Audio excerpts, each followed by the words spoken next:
And it starts the 2026 season today. It is the BAFA Premiership powered by the Union Jack Classic as the East Kilbride Pirates have taken the long trip down from Scotland to face the Nottingham Caesars. This is the first of our games presented by Caesars TV in association with GEW2 Limited, Swings Golf Nottingham and Scion Performance and Nutrition. My name is Simon Stockwell. I'm back in the booth for another year running, and joining me in the booth for another year running, we'll hear a voice from the side. Hello everyone, pleasure to be back for another year of Nottingham football. Yeah, Lloyd Stone has joined us back in the booth. So, new season, 0-0 for both of these teams. Now, Caesars, obviously, we know, finished 2-6 at the end of last season.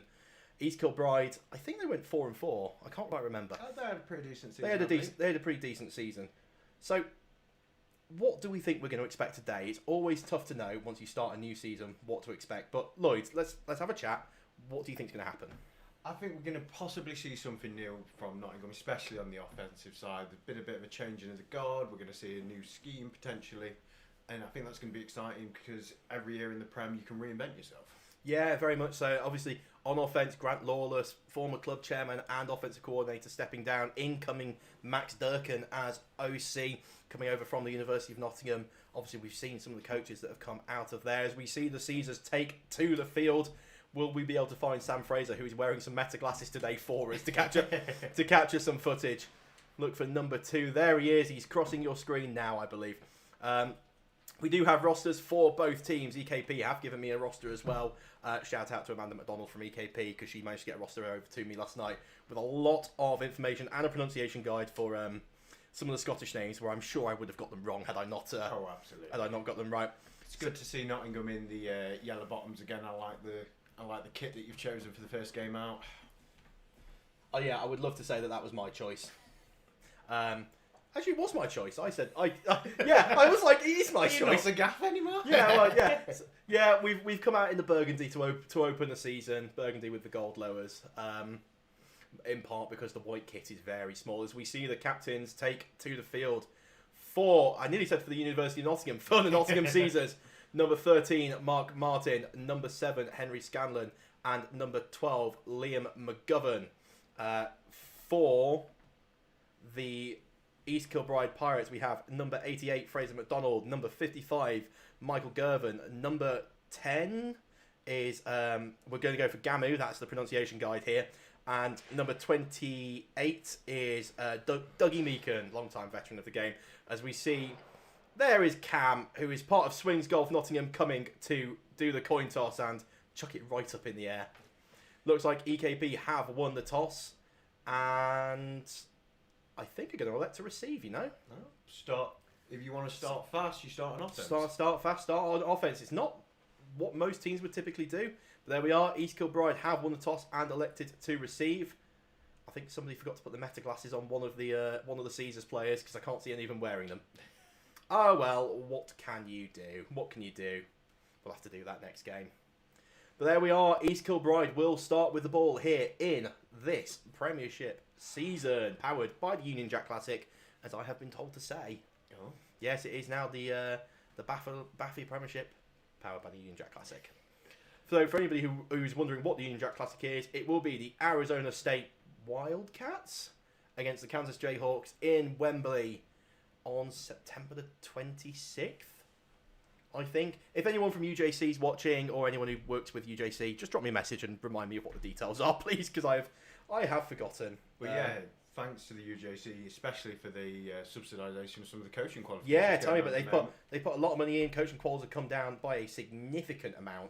Yeah. So shout out to UJC for that. I've fully taken advantage of that. Me too. I booked on my level 2. Yep, Caesars have put a lot of people through level 1 so far, paid by the club because we can. Now, we talked a little bit about a new exciting Caesars offence, but what are we going to see on the Caesars defence this year, Simon? I don't know. I've got no idea. Someone sent me a playbook. They said, what do you think that looks like? And I said, it looks like a playbook, and I left it to them. I was like, it's fine, you go do it. Okay, we're seeing a bit more of a traditional special teams kick-off rather than the fun we saw in the Grant Lawless days. Well, I think Grant basically had, and how do I put this politely, too much time on his hands. anyone who's going to be OC and chairman of a club and do the special teams. Mickey Fisher is special teams coordinator. But the Caesars will kick off this season underway, and it is a deep kick from Will Morgan, which will just bounce out of bounds there. We will see what EKP elect to do, but I would assume they're going to move the ball up and take it from there. Yeah, I think you get a quite generous spot if you take those extra 5 yards as well.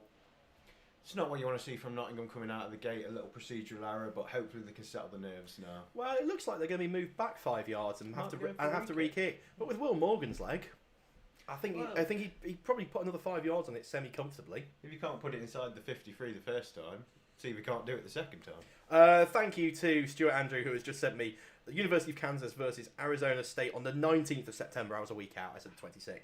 There we are. Thank you very much for pointing out the details of the Union Jack Classic. So here we are. Caesars moved back 10 yards or 5 yards? It's a 90-yard field, so they've moved back 5 yards. Will Morgan with the Welsh leg in number 11 because he couldn't find number 17. As the Caesars will kick off again, and the ball is back there, going to be returned. Small bobble on the return, and there is a hole up the middle, and he's going to be taken down. I have no idea where that tackle came from, as one of the Pirates players got absolutely obliterated by, I think, James Richardson, who has come back to the club after a very brief stint with the Leicester Panthers. And they've still ended up with reasonably good field position, about where they'd have just taken the penalty, I think. I think it would have been about there, yeah. So, sometimes it's good to get things moving. Let's try and isolate the quarterback. That's Reese. It's either Aris or Aris. Sorry, I'm going to go with Aris, but it's probably going to be Aris, isn't it? Trips to the narrow side of the field. Single receiver at the top, and it is going to be a handoff up the inside, and it is going to be a TFL on the first defensive play of the year. Let's see if we can work out who that is. Is that going to be the veteran Andrew Wilkins? I believe it, yes. Andrew Wilkins comes straight through, guard pulls, shoots the gap, takes down the running back for a loss on the first play. Yeah, and that's just... Oh, hang on. We got a penalty. False start. Oh. Bad to worse. Well, I don't know. I'd probably try and decline that because it would have been a loss of what? I don't think you can decline a false No, you start, can't. can you? No, because they had a fiasco at Wembley many years ago where someone tried to decline a false start. And it all went wrong.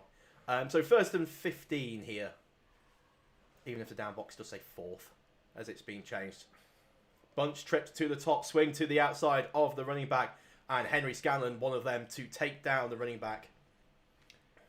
First two plays we've seen them have sort of like an RPO screen and now swing screen. Let's see if they're going to open it up now that they're 2nd and 17. Yeah, a bit of a loss there. We'll call it about that. Try to get a number on the running back here. If you hear a Yorkshire voice coming from off screen, Oscar Oldcorn is in the booth. Those of you who follow University of Nottingham will recognise Oscar's voice and recognise his brother's voice from inside Britball. As flushed out of the pocket is Aris, floats it over to a receiver who we presume stepped out of bounds. I think must have stepped out of bounds based on the...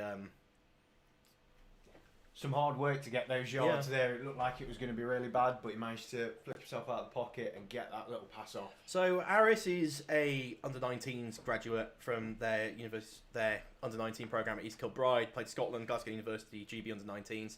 He never looked especially... Well, he looked fast, but against under-19s film, it was always tough to tell whether it was fast against kids or fast against adults. But there was a bit of movement there, which was good to see. As you see, 4 down on the defensive line for the Caesars, and the 5th man coming through on the blitz. It is Wilkins coming through. Aris steps up, has space, is going to be tracked to the sideline by Henry Scanlon, one of the captains this year for the Caesars, and chucked out of bounds. It is a 3 and out to open for the Pirates campaign. And that D-line penetration, that rush on the quarterback was just so intense from the off there. And one of the things to point out is that several of the offensive linemen, we believe, are either under-19s graduates or sort of first, second year university players. So it's quite a young offensive line here for East Kilbride. They brought 6 down with them. And trying to organise a trip up to East Kilbride, I know just how difficult it is to get any kind of roster to travel this amount of distance. So now it will be... I believe this could be Rory Kay, number 34. It's not. It's number 2. That's Dan Crawley, the wide receiver, turned punter. Oh, look, it's the punt unit that everybody now steals. Everybody runs this as a false start, surely, from the up back. It is. There we are. Man in a black helmet there. Actually, they're all in black helmets. It's not like us. I'm just looking now. We've got 10 guys in shot, and they've all got white helmets.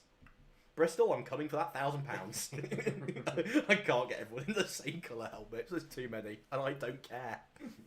It's all about participation. Yeah, I think of all the things that the game needs to get right, we can let a few helmets be the wrong colour.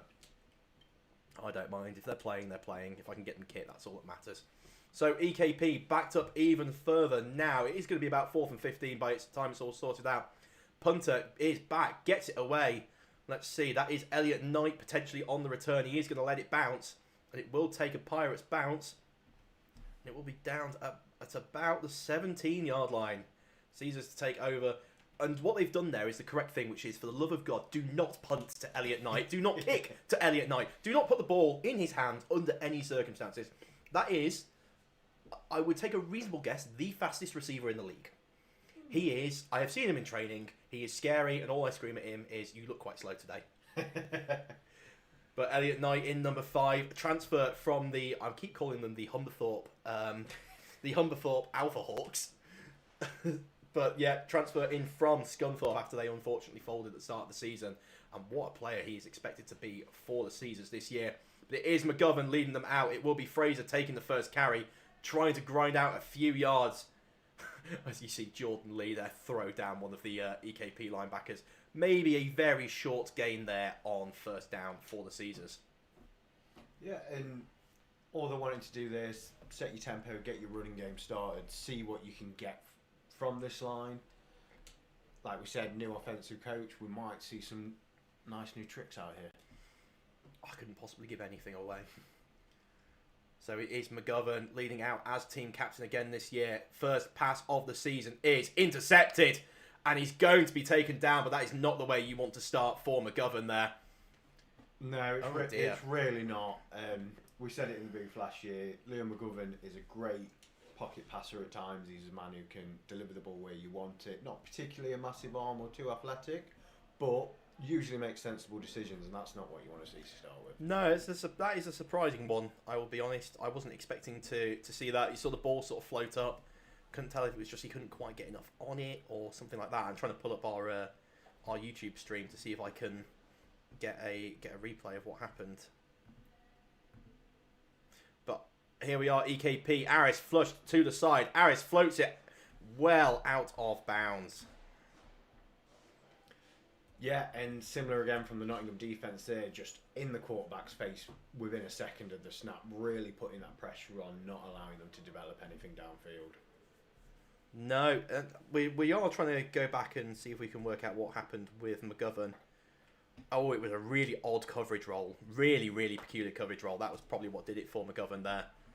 Trips to the wide side of the field again. Yeah, trips to the bottom, and it's Aris. It is a swing out to the running back.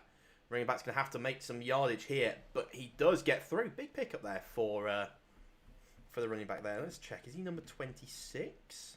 And a really good job of just taking what's there, reading that the blockers picked up one of the two men and using the leverage to get downfield and get as many yards as you can. Give your quarterback or your running back a reasonable chance on third and short. I have a feeling, given he's coming from the Angers Yankees, I'm going to butcher the pronunciation at Mike Curtis Sop.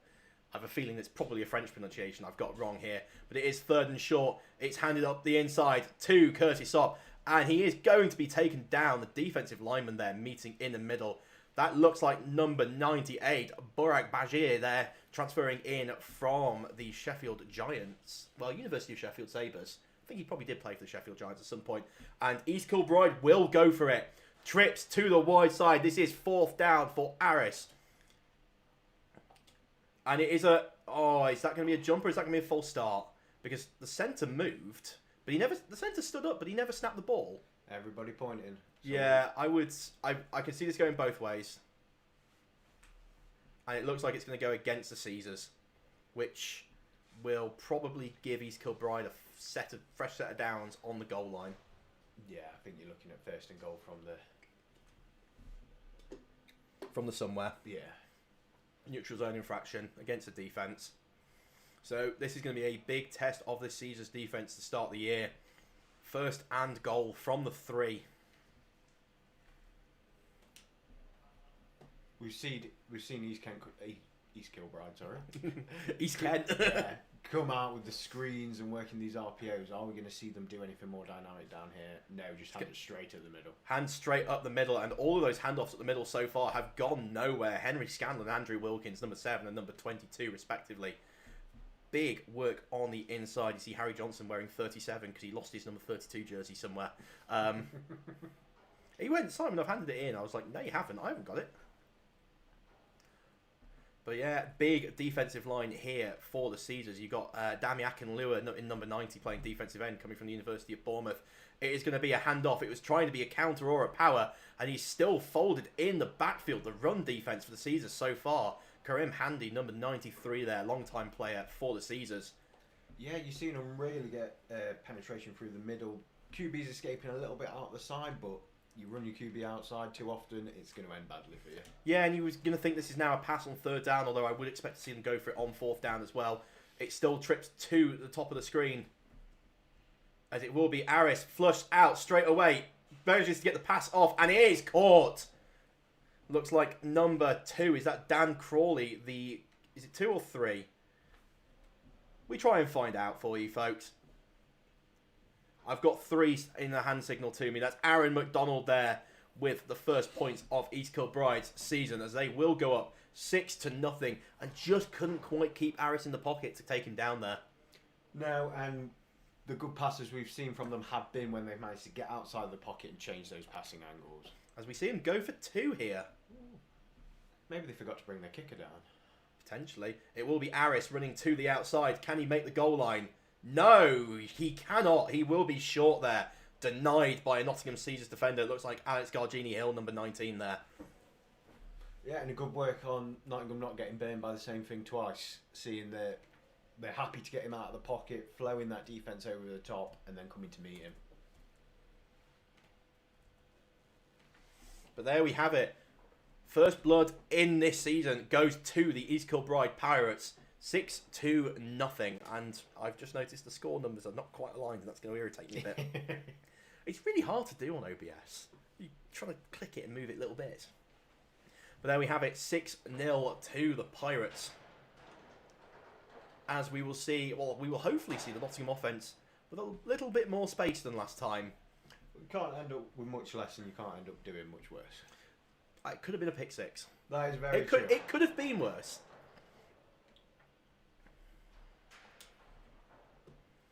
And we might get to see what the East Kilbride defence actually looks like.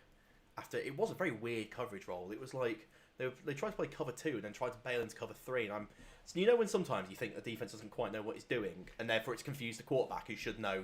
There's a brick ball element of not everything might be going the correct way. But yeah, I think there was definitely a question of that.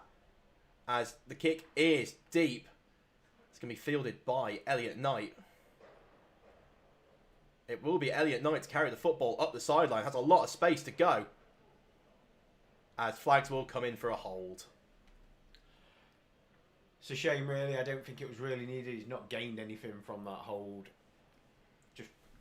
Just let people fly by if you need to, those basketball screen blocks. Yeah, so it's going to be 10 yards back from the spot of the foul. So Caesars are probably going to take over from about the 23, I would guess, because it's going to be 10 yards back. Let's see where Mark, my favourite official, spots the ball. Yeah, so he's gone from the 33. It should be 10 yards back. So first down was a run for Caesars last time, and then the second pass was an interception. Will offensive coordinator Max Durkin give Liam a nice easy pass? Just try and settle the nerves. Let them go into... Or hell for leather fullbacks. To be fair, with this set of receivers, where all of them are burners, which is terrifying. You've got Elliot Knight to the top of the screen. I think it's David Morris slot to the top of your screen. Couldn't work it out. And it will be a pass out to Elliot Knight, who manages to break out of tackles. My goodness. How has Elliot Knight done that?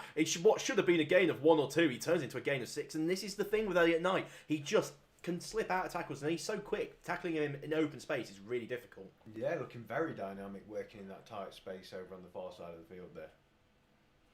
I have seen it in training. He returns about every 3rd kick to the house. Now, whether that's because people just don't really want to tackle him or not, I don't know. Sometimes it's nice and easy to let the fast kid run by, though, isn't it? Yeah, that's what I used to do.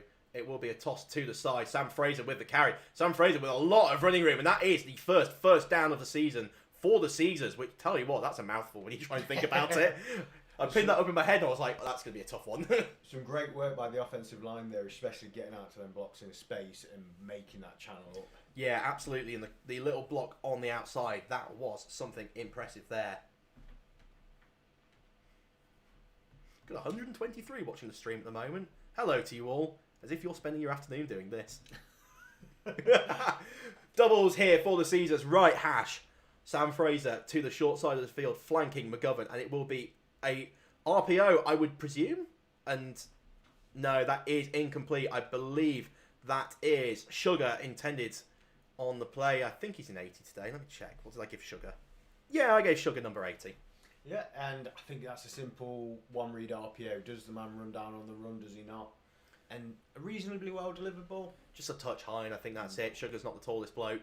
Transfer in from the University of Nottingham. Got a few University of Nottingham players to come in this year. They don't have to go anywhere different for training, do they? Well, exactly, that's it. They all turned up after we left Southglade, though. Flipping Sam Fraser, and it will be a toss to the outside, and Sam Fraser is going to be taken down early. Tom Anderson couldn't quite put the block on there, which is going to leave third and long here for the Caesars. Tom Anderson coming back after the briefest of stints with the England Eruptors. Very well. The less said, the better. Yeah. About their rearranged game that's supposedly going to happen today, and they've got no lines on their field. Their competitive season ticket pricing was the thing that really got to me. Yeah. Doubles again as the receivers sort themselves out. 5 on the line for East Kilbride with the one linebacker up. And it will be 5 coming. And it will be well taken in. I think that is Sugar bringing it in. And they're going to be just short. Now, here is the question. Do you go for this? 4th and... Oh, that is a spot. That is indeed a spot. That is... Yes. Whereas we thought it might be 4th and half an inch. It's looking like a long 2. Yeah, it's gone from being 4th and less than a yard to 4th and over 2. Which, yes. Anyway, I have to be really careful now. Zebras are out there doing their best. To be fair, we got Brian. I like Brian as an official. And it will be Caesars to go for it on 4th down. Tight end comes in on the left side of the line. Will it be a run? Will it be a pass? Liam McGovern changing something. Who knows what that is? I don't. I haven't looked at the offensive playbook. It will be a snap. It will be a pass. McGovern looks to the outside and it will be incomplete. The defensive back there for the Pirates was all over Elliot Knight as a receiver. It will be a turnover on downs there for the Caesars. And you sort of look at that, feel like he stayed down his side and tried to force the ball into the best opportunity instead of really surveying the field. I don't know if that's because this defence is giving him, like we said with the first play, there's a few different looks he might not be used to. But for Nottingham, Liam really needs to step in and get used to it, get his feel for the game. Yeah, definitely. So it is going to be doubles here for the Pirates. 4 down as Caesars bring a 5th down on the edge. Pirates have struggled in the run game. They have excelled more so in the pass game. And the pass game is where they go. Flush to the outside, catch there by the touchdown scorer, number 3, before he gets absolutely clattered by Andrew Wilkins, does Aaron McDonald. Going to the sideline, pick up a few yards there for the Pirates. And Nottingham sitting in a cover 3-ish look with a singles high safety. We've seen that the Pirates have gone into that 2 shell, more fearing the pass, whereas Nottingham are really committing to that pass rush. And the pass rush is doing well, rushing only 4, occasionally 5. As this time it will be a run and it will be swarmed up the inside. Gain of a couple. And it will bring up the Pirates' 3rd down. And again, you talk about it.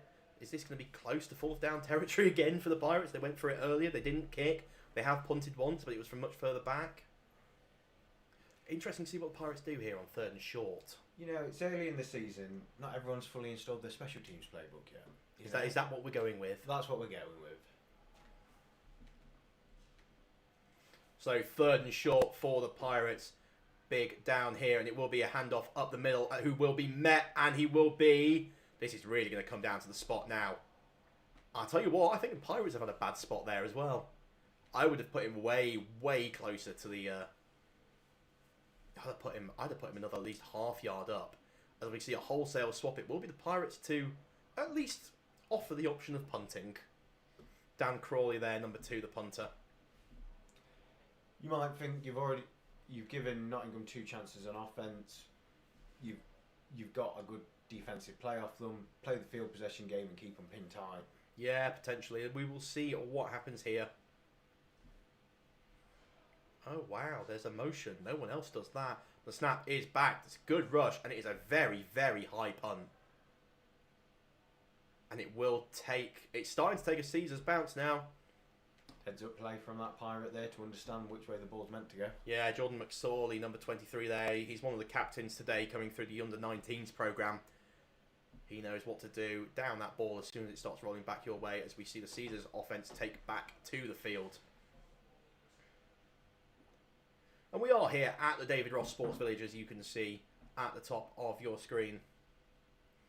University of Nottingham hosting 2 games this year before going to Loughborough University for the final 2 games. Okay, what are we going to see from Mr. McGovern on this new series? Trips to the top, single receiver, isolated at the bottom. It will be a counterplay. Sam Fraser trying to not just follow his offensive line, but stand right behind, keep standing right behind them. You've got to coach it that way. It's got to be get behind your offensive line, turn it into a running maul almost. Get those blocks, get people behind you. Pick up of 2 there on first down. Is this a 3 down set for East Kilbride? Or is it 4 and have I just not clocked it? No, it is 4. I was going to say the ends are just stood very, very far back. Playing 2 stand-up ends as well is an interesting choice. It will be McGovern to pass, drops back, plenty of time, surveying the field, throws it deep, comes back, and that is incomplete, nearly intercepted. And they are asking for pass interference, and my Caesars brain would have said, yes, that was pass interference, because he was stood completely between the Caesars receiver and the ball. Whereas the rest of the booth might have recognised it. Maybe not. What can we say? There's a reason that I have brought other people in to help commentate. Really good to see Liam take all that open space, but the linebacker, I think it was on that side, really good at splitting that down and not giving Liam the free real estate to run and forcing him to make a difficult pass. So as we get the camera set on 3rd and 8 here for the Caesars. Tight end trips to the top of the screen. The ball is on the floor. McGovern rolling out, pursued by a defensive lineman. He's going to have to make something work here. Flag comes down in the backfield and Liam scampers out of bounds. I can only presume the flag's going to be a holding call. Yeah, that back official doesn't usually throw them for anything else. And if you're flowing out of the pocket and it's not designed, your blocking angles get all messed up. Yeah. Very easy for somebody to move off you and then you're called for holding because the quarterback is somewhere you didn't expect him to Yeah, be. all the offensive linemen are expecting the quarterback basically to be on their inside.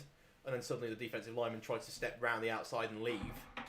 It's something you are not expecting as we see holding against the offense being declined. It will be 4th down here for the Caesars as we see the punt unit come onto the field. It will be Will Morgan to punt away. So two offensive series. Not a great start. No, whenever you start with your first passing play being an interception, you're not usually on the right tracks, but we have seen the running game start to develop. A few of those toss plays where we've got the tackle looping around the tight end has looked quite nice. Just see what they can generate as they keep going. Yeah, and we see motion here from one of the gunners, and that ball is punted away. Really deep punt here from Will Morgan. It's going to take a Caesars, more than a Caesars bounce. It's going to keep going to basically the East Kilbride 10-yard line. That leg is doing some work. That is what happens when you have a dedicated kicker punter on your roster. Ooh. Posh in the Prem, innit? Well, I think it's more just that we were lucky he's rocked up. Yeah. So East Kilbride going to be starting from well backed up now. Close to their own 10-yard line. They might try and establish the run here, but we have seen the Caesars be able to shoot those gaps very early. Something that happens is the East Kilbride offensive line do actually create quite big gaps themselves in the running game. We'll see what happens here. 4 wide with only 1 deep safety. You do wonder if they're going to start to air it out a little bit. And they do air it out indeed, as the ball is incomplete, batted away. That looks like Andy Wilson on the coverage there, number 38. Yes, it is indeed. This year's player rep, Andy Wilson. Oh, very nice. He is the player's contact for when they want stuff. And normally they're going, "Oh, Simon, can I have some stuff?" And I'm like, "No, you can't. Pay your subs." As much as we joke about these things, they're important roles. They are very important. Yeah, they are. Anybody who's gone into the organisation of these sports, there's so much that goes in the background to get the product you're seeing on the field. And it's a handoff to the running back. And again, the running back going nowhere. Looks like number 93, Karim Handy, in the background. He claims he's from Luton, but he lived most of his childhood in Doncaster. So he's definitely from Doncaster. I used to play rugby with him as a kid. Oh, wow. And then we both rocked up and went, "I recognise you." The thing with Karim, he's very short. He's not very, he's just incredibly short. But it is a phenomenal asset when he's so fast on the D-line because you just can't get your hands on him. Yeah. As a blitz through, Andrew Wilkins. Oh, no, holding's going to get called there as it's going to be overthrown. Aaron McDonald, the intended receiver, the touchdown scorer, overthrown. No holding called on the right tackle. I'm going to go down and have words with Mark at half.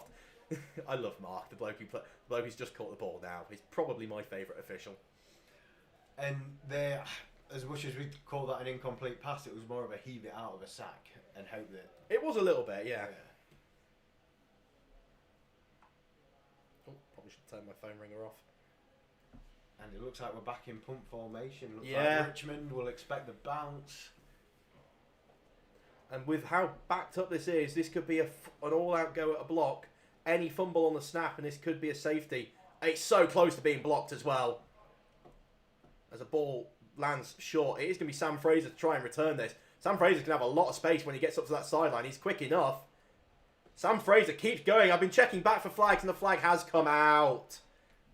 Flag's come out for what I'm presuming is going to be some sort of crackback block. And somebody is going to get that film sent to them with a packet of jelly babies being owed. No, and that's how, if you're not getting the results you want on offence, but your defence is keeping you in this game, that's what you've got to do. You've got to have a phenomenal special teams play here and there to give your offence that sort of leg up. I know, and the thing is, that ball would have been spotted at about the 20-yard line. Now it's going to be basically halfway. So it'll be 15 yards, I would think, from the spot of the foul. So going from, basically in the red zone to basically in your own half. It's such a big change on offence. And is that the second special teams penalty we've seen of this quarter with the initial kickoff? It is, yes, with the initial kickoff going out of bounds.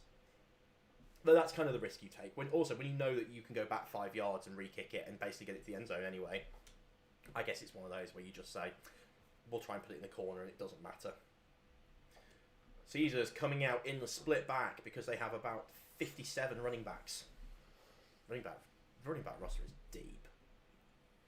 And it will be handoff up the inside to, I think that could be Christian Pole. I'm trying to see if that's number 3 or not. It looks like him. You got the Pole brothers back. We got the Pole. Oh no, that's Wellington Taffray wearing number 0. But we do have the Pole brothers back. Oh, that's good to see. Guess where they've come back from? The Humberthorpe Alpha Hawks. So the Pole brothers are back in Nottingham, and we got the Tri-Pole because Danny Pole's back as photographer as well. No, I don't want to have a favourite Pole, but he is. Yeah, he is the favourite Pole, frankly. It was nice to see a little bit of option handoff work there. Will Nottingham be able to threaten that later on in the game? Yeah, just wait till the wishbone triple option comes back out again. Handoff up the inside. Wellington Taffray, he is like a bowling ball at running back, and that will bowl his way for a first down. Yeah. Some teams run wing tee, this team runs welly tee. Like, it's just down. Oh, that's golf flaps all day. That's incredible. But that is a first down pickup for the Caesars. 2 good runs as we come to the end of the first quarter. East Kilbride 6. I so nearly keep saying the University of Nottingham, which is really irritating me. The Nottingham Caesars 0. So, first quarter. Lloyd, how are we summing this up? A little nervy to start with. But we're seeing the run game really develop. If you're going to take one thing from the Caesars offence, it'd be that the run game's developing, the defence, it's looking phenomenal up front. Yes, it is. And then hopefully a little bit of tightening on special teams. For the person who's just texted me, how rude, am I not your favourite official? You've never officiated one of my games, so just if you could, when you're not busy being head of media for BAFA, and I will apologise, what I said I was going to give to you, we didn't do. So, sorry, I'll get it to you for the Manchester game.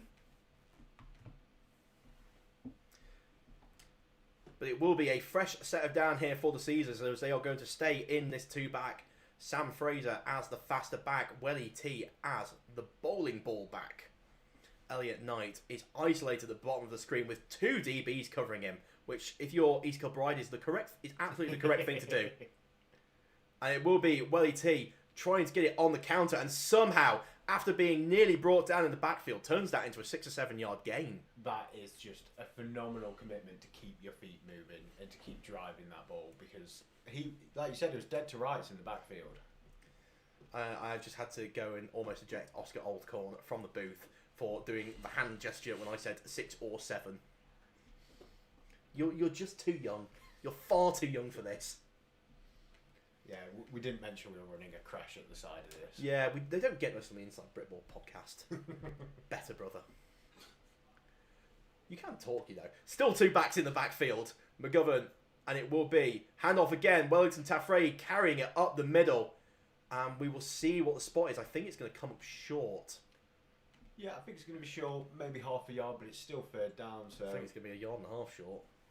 It is going to be 1.5 yards short. I think our view must be a bit skew if this. Yeah, it must be a little bit, yeah. Because they're on the field, and BAFA have never been known to get anything wrong. Nah. Integrity and the other words on the shield, I can't remember. What? Stuart, what are the words on the shield of BAFA? I love how I've just got like a one-way microphone down. It will be 3rd down for the Caesars. You would almost think this could be 4th down, as East Kilbride or basically got 7 in the box now. As you can see the safety even creeping down. And there we are, Wellington Taffray, he's got the space. Can he make some men miss? He's still on his feet, carrying that down almost to the 5 yard line. The Nottingham Caesars are back. And the answer is yes, he can make a man miss. It's just lead, it's just getting a running back in front of him as a blocker, but hey, they're blocking well in the middle, they're getting up to that 2nd level with the blocks. You don't have to be too complicated sometimes. No, sometimes very basic scheme is all you need. And apparently it's just integrity on the shield. That's all it is. So important, it only needs 1 word. Only needs 1 word. So, 1st and goal. The Caesars' first trip inside the red zone this season. It's come off the back of this 2-back set. High snap. It's going to be McGovern to keep it. McGovern keeps it. McGovern scores as a flag comes in on the outside. What are we going to have there? It's going to be a hold, isn't it? It's just always going to be a hold. But like we said earlier, faking that option handwork, if you don't respect it, you can pull it and get that might be a hold out on the defence. That'd be lovely for him. Because that is... They're pointing away, but I'm sorry, that... If you watch this again... If this has been called as a hold on the offence, I'm going to question what a hold looks like. Because the East Kilbride player has basically tried to slam the Caesars player down. And there's definitely some questions about this, because... They're having a zebra union meeting. But he is facing the way you don't like, Simon. Oh, okay, so it was a false start. And someone has potentially stuffed up the chains. Because that feels like a very long way back. Because, oh no, they're at the 10. I'm still getting used to this field not still being in this sort of muted blue. I'm glad you can see the lines, mate. I'm struggling, I've got to admit. So Caesars back out in doubles. They're going away from the 2-back set that has worked for them so far. Will be McGovern 2 drop back. McGovern looks over the middle. McGovern in and out of the hands there of Mark Martin. He's usually such a reliable target for Liam. He's been thrown to him for years now. Yeah, again, another one of the East Kilbride captains showing up. Ryan Miller there, graduate of their under-19. But you look down the roster, the amount of under-19s graduates that this East Kilbride team have is very impressive. There's going to be a good sort of 15 to 20 guys where they've graduated out of their under-19s roster. And that's going to be lads that are growing up, getting stronger, getting bigger, and growing the love of the game. So yeah, incredible work. So this is 2nd down, because the previous first down wasn't counted. We see a motion across from Elliot Knight into the slot on the left-hand side. It is Sam Fraser as the running back. McGovern drops back. McGovern looks for Knight in the far corner. And it is Elliot Knight. If he's brought it in, it is. The Caesars' first touchdown of the year goes to their big signing. Elliot Knight transferring in from the Scunthorpe Alphas and making his impact known immediately. Caesars tie the game up 6-0 with a PAT to come. And phenomenal work to go from that 2-back set to suddenly go, okay, we're going to trust Liam to throw it here and then deliver a nice little gem into the back corner. Yeah, that's outstanding there, as we will see Will Morgan. I need to come up with something better than the Welsh leg, because it's just not very good. The swinger from Swansea? No. And that is Johnny Football there as the holder. We love Johnny Football. Snap back, hold down, kick away. The kick. I mean, let's wait for the signal, but it is good. Straight through the middle of the uprights. The Caesars take the lead 7-6. And that is first lead of the new league year. Now, all they've got to do is hold on to it for, I don't know, the rest of the season. That is how you draw it. That is how you write it up on the game plan, isn't it? Get in the lead, stay in the lead. Now, have you not seen what the BAFA script writers have put out for the year? That's what it's looking like for us. It's a bit I thought we'd outsourced it to ChatGPT this year. No, we haven't. No, not yet. We're getting there. We're getting there. I thought there was a referee conflab, but it's not. It's just a water break. I was slightly worried that it was something I'd missed, but no, it is. So, people who have been to the David Ross Sports Village will attest that field is probably 3 or 4 degrees warmer than the actual air temperature. Oh, it's particularly with how hot it has been. It's been like mid-teens, like 14, 15 degrees, but the sun has baked the turf. Yeah. It was nice enough to do a bit of gardening this morning, but I wouldn't want to be on this field. Is that what you were doing? Were you doing gardening? Wow. This is why I'm glad it was an afternoon kickoff. Yeah, I know. When you went, oh, what time is it? I went, it's 3. I was like, I think I've got you if I say 3. So here we are. Caesars back out. They will kick it away. A successful defense last time. And it is a deep kick. It's still going to the sideline. It's taken a long time to get it down as well. As we see Caesars players flying in.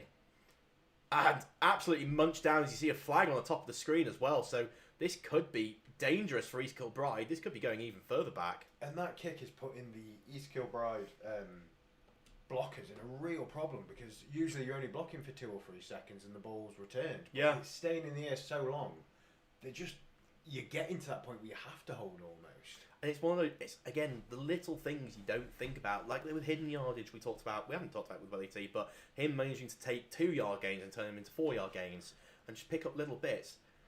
As I missed what the call was, so I'll go back to my YouTube replay on my laptop, see if I can see it. I think it was just a hold. Going a long way back. If anybody wants to put some comments in, I can read them. You do have to subscribe to the Caesars TV YouTube channel to do it first. Patreon membership details in the app break. Not quite yet. We'll get there. It will be a handoff up the inside, and he is just being swarmed by Caesars defenders. He's done a really good job there. I think, is that going to be... I'm going to apologise that it's probably not... Oh no, that's Dougie Meakin there, the running back. Again, one of the captains. It's not Curtis Sopp, who I will apologise. That's almost certainly not how your name is supposed to be pronounced if it's French. We'll see if we can get a radio down to the sideline. I'll walk down at half-time and see what I can do. It looks like a false start there. Big number 77. That's Brian Laidlaw, a name I recognise from actually doing these kind of games for several years. He's been around this game, I think. And I think he's just accidentally rocked himself back. So that's going to be a half-distance goal here. And if I was East Kilbride now, you've seen the runs actually get stuffed for a loss a couple of times. I think you've almost got to pass it at this point. I think looking at the defence that Nottingham are giving you as well, look across the board. They're giving them about 5 yards and then playing tight. They're bringing extra linebackers on the blitz. They've only got 1 deep safety. Caleb Tringali coming off the edge, and Henry Scanlon, the Great Britain linebacker, not quite able to get hold of it. Again, Caesars have given out 3 captains this year. Team captain Liam McGovern, Henry Scanlon, captain on the defence, Mark Martin, captain of the offence. And there we are, nearly making a play, which I would have been insufferable because he would have told me about it for the rest of the day. So 3rd and long here, and again, trips to the bottom of the screen. You would think that East Kilbride probably, are going to pass this unless they're just going to run and try and get it out there. It will be a pass. It will be a very deep pass, and it will be incomplete. Who was on the coverage there? Number 31, Dylan Pole. We shout out the other Pole. We get the tri-pole all with a shout out. I'll tell you, someone put it in a chat saying, "Why can we announce them all together and put that out?" And I was just like, "Yeah, it's a great joke. It's just dreadful." But this is going to be a really dangerous punt here for East Kilbride. They are going to be very backed up. Punter's going to have that's just between the 5 and the goal line, so he's going to have 7 yards to kick with maybe, unless he's standing right at the back of that end zone. He's almost right at the back. And it just plays with your mechanics. Yeah, snap back, and it is so close to being blocked. How high did he get it up? It's going to be fair court there. I think probably the right choice there for Elliot Knight. I know it's Sam Fraser there as running back. And while we have this, a quick word from one of our sponsors as my Radio 4 voice comes on. So we would like to thank Scion Performance and Nutrition here, that they are sponsoring as a nutrition partner of the Nottingham Caesars this year. And we are proud to announce them as our nutrition partner. We only partner with the best, and Scion's mission is to provide the American football community with the high-quality fuel needed to dominate the season. Whether you're playing Bucks or BAFA, Scion is designed for the hits you take and the yards you gain. They offer everything from explosive pre-workouts to recovery-focused protein powder with over 85% protein per scoop. Support the brand that supports us. Head to usescion.com and get an exclusive 30% off all supplements with the code Caesars30. As we see a big run here. It's a run up the middle. Tries to truck a man. There is a man that uses Scion products. That's a man on his pre-workout. Do you know what he is? He's fueled by Scion. Use the code Caesars30 at checkout to get 30% off and support the Nottingham Caesars. Thank you very much to Scion. We got in contact a couple of weeks back. We've been working out a deal, and they are doing great things for the Nottingham Caesars. I believe they're chucking in some MVP prizes as well for us. Very nice. Yeah, we are. We're working out the final details there. But thank you very much to the two guys, Ed and James, who run Scion. Absolutely great guys. Go buy your stuff from there. Really high quality stuff. As we see more high quality stuff, it's Wellington Tafrei after that big run. He's going to be stuffed for a short gain. Yeah, and that time the defensive line just managing to hold those gaps in, play with their alignment, and then be able to shred and get through. Yeah, that is outstanding. As I have a look to find out that one of our players' motorbikes has broken down on his way over from Melton, which is why he wasn't here. Sorry, Danny.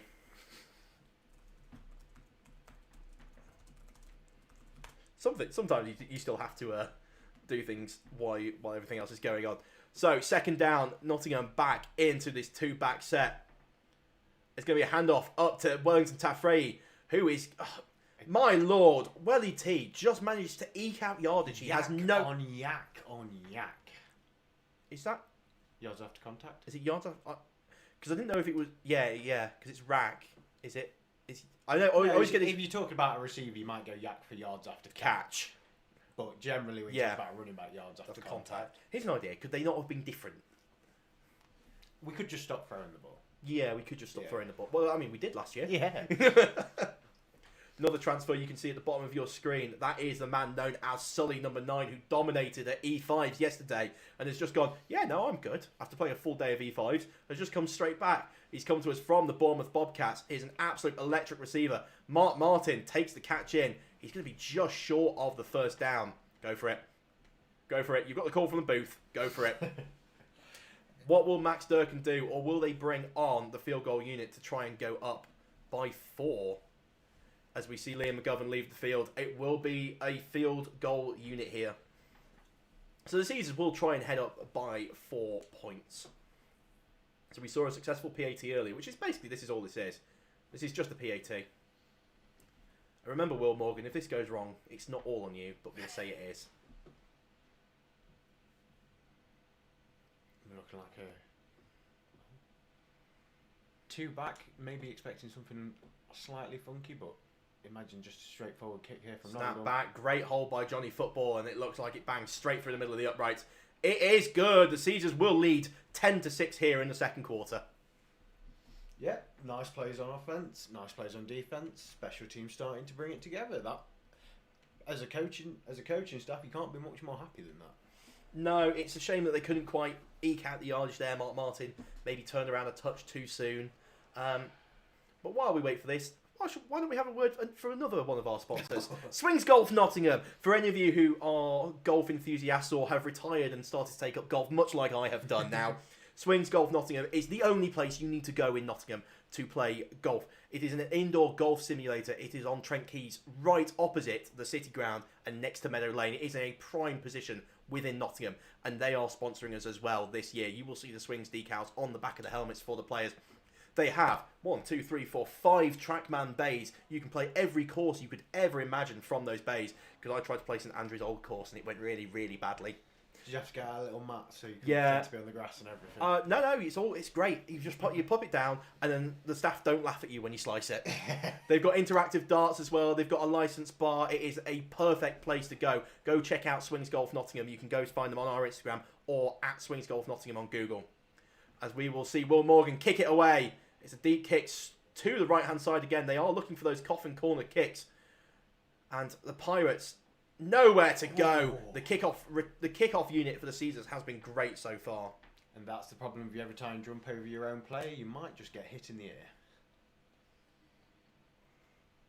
So some full-time scores around the league, courtesy of the Inside Britball crew. South Wales 26, Bournemouth 0, Blitz B 52, Sussex 0, Clyde Valley 0, Glasgow 6, Birmingham 26, Wakefield 22.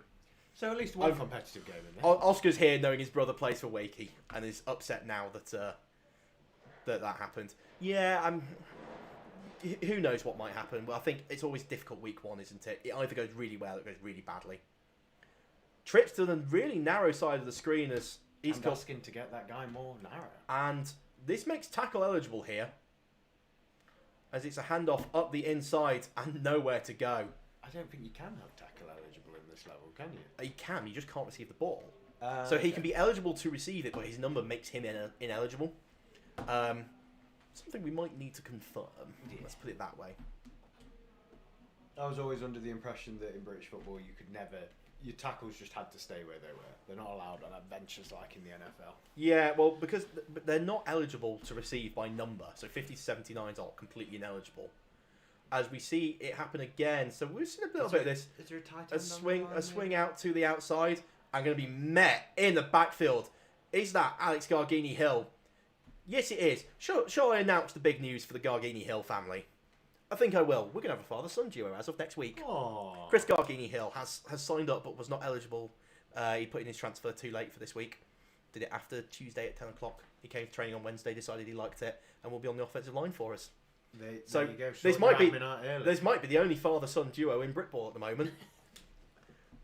Genuinely, Alex texted me saying, "Oh, my dad's going to come." I said, "What, coach?" And he went, "No, play." And that's nearly intercepted there. Dylan Pole would have had a free run to the end zone. Nothing but grass in front of him there, and he did look like he had a good position on it. Yeah, Dylan Pole, also I believe playing for the RAF Mustangs. I've seen him in uniform, so I presume he probably does play for the RAF Mustangs. And RAF won the In-Services Cup this year. Oh, very nice. They beat Army and they beat Navy. Nice little thing going on there, which I didn't know about until a couple of years ago, but it's really good. I think it's really took off in the last year. It has. I think the Army Jackals and stuff started to do their tri-service competitions. Because Jack Rice came out of retirement to play for that, and I thought he was coming back to us, but he wasn't. He came out just to play that one game. Snap is back on the punt. It's a short punt. It's going to hit the floor, and Caesars are going to run away from it. We're yet to see a really returnable punt, apart from the one that got called back for a penalty. Yeah, and I think that's a testament to how well these kick coverage teams are doing. There's no clear lanes for somebody to just pick up the ball and go. Just got a referee telling me that I am right. They're ineligible by position and by number. Yeah. Thank you, Stuart. It is actually really helpful to have a BAFA official who's got my number just to... what, Stuart? Get your webcam set up. We'll do a little, pan to Stuart in the booth. The worst bit is, I did say, because I texted you saying, are you available? I texted other people, and he was like, had you told me a couple of days beforehand, I might have been available. But there we are. It is the two backs in the backfield again. It's going to be interesting to see what we come out with next week, as I know half of the Knicks are down watching this game. McGovern drops back. You see a flag come up, and that is just over the head of Elliot Knight. We're going to see what the flag is, but it would either be an eligible formation, or it's been... Illegal man downfield, maybe? No, I think it's been... He's flagged it on the defence, so I wonder if it's a neutral zone.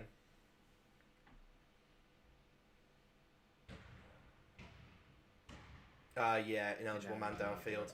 Who went downfield? I think one of those O-linemen just getting a little bit too excited there, going down before the ball had been made. But in the Lions' defence, you are thinking 1 Mississippi, 2 Mississippi. Who were they claiming was ineligible? Every man downfield's eligible. Otherwise, he didn't go past the line of scrimmage. This could be an interesting one to review. I'm just more confused. I couldn't tell who it was. Staying in the 2-back look, 1st and 15 here for the Caesars, as it will be. Ooh. Oh, it's going to be a fumble, I would assume. And yes, it is. Beanbags out. Beanbags out. That will mean... I mean, McGovern is going to try and say that his arm was coming forward at the time. I don't think it was, honestly. No, and what else is he going to argue at that point? So it looked like the guard pulled and coming straight through, one of the officials coming... Oh, it was the tight end. The wide receiver was covering him up. Thank you, Stuart. This is why I just check the numbers. I don't know the little nuances like this. And that is caused by not lining up properly. If you've got too many people on the line of scrimmage, you stop being eligible. There's a little technical rule if you're just a casual fan, but yeah, those guys on the field should know where they're lining up. Yeah. So 1st and goal from about the 8-yard line now here for the East Kilbride Pirates. As it will be Aris to throw to the corner. Aris, the receiver was wide open, but it will be incomplete. That's going to be one he really wants back, because that was just a little bit more inside, and that was 6 points. That was a touchdown. That was an all-day touchdown. Running what looks like a smash concept there to the bottom of the screen, number 82, Andrew McBride. Every time I feel like I'm saying one of the captains for East Kilbride, but they've put 6 captains out, which is fair enough. Well, clearly their captains have earned their stripes. Yeah, Aris looking to the right, stepping up through the middle, manages to break 1 tackle. He will be held short. Brave move by Aris to try and drop the shoulder on some linebackers who are not afraid to hit people, shall we say. No, and you do want to say that's brave for the young lad, but it's also not the longest term play you can make. It's a long season. 2nd quarter, do you want to be trying to run in what isn't a do or die game right now? Yeah, and it looks like trips to the narrow side of the screen. Will it be a handoff up the inside to Curtis Sopp? It won't be. It will be Aris to take it, and he breaks off 1 tackle, and it will be a touchdown. So there we go. East Kilbride take the lead, 12-10 here in the 2nd quarter. One of the linebackers couldn't quite bring him down there. And like we've said, he's quite an athletic young lad. They've just gone QB power rollout on the side and try and force that numbers matchup. And we're going for 2 again. So maybe they haven't brought a kicker. Maybe that's what it is. They've not brought a kicker, or they think they can convert 2 more than 50%. Yeah, because they're punting, so the long snapper obviously made it all the way down. Yeah, and it will be a complete 2 there. The first touchdown scorer, Aaron McDonald, brings that in. That will make the score 14-10 here in the 2nd quarter. And from the Pirates, that's exactly what you want to see, really. You've had a bit of a dynamic drive in terms of you haven't just tried to run it up the middle and get stuffed. You've gone a bit outside. You've managed to get some passes going. So 14-10 here, as I just quickly shift the location of the numbers on the screen. And it will be Caesars' offense to come out. Now the thing is, the Caesars' offense has been what has shot them in the foot so far.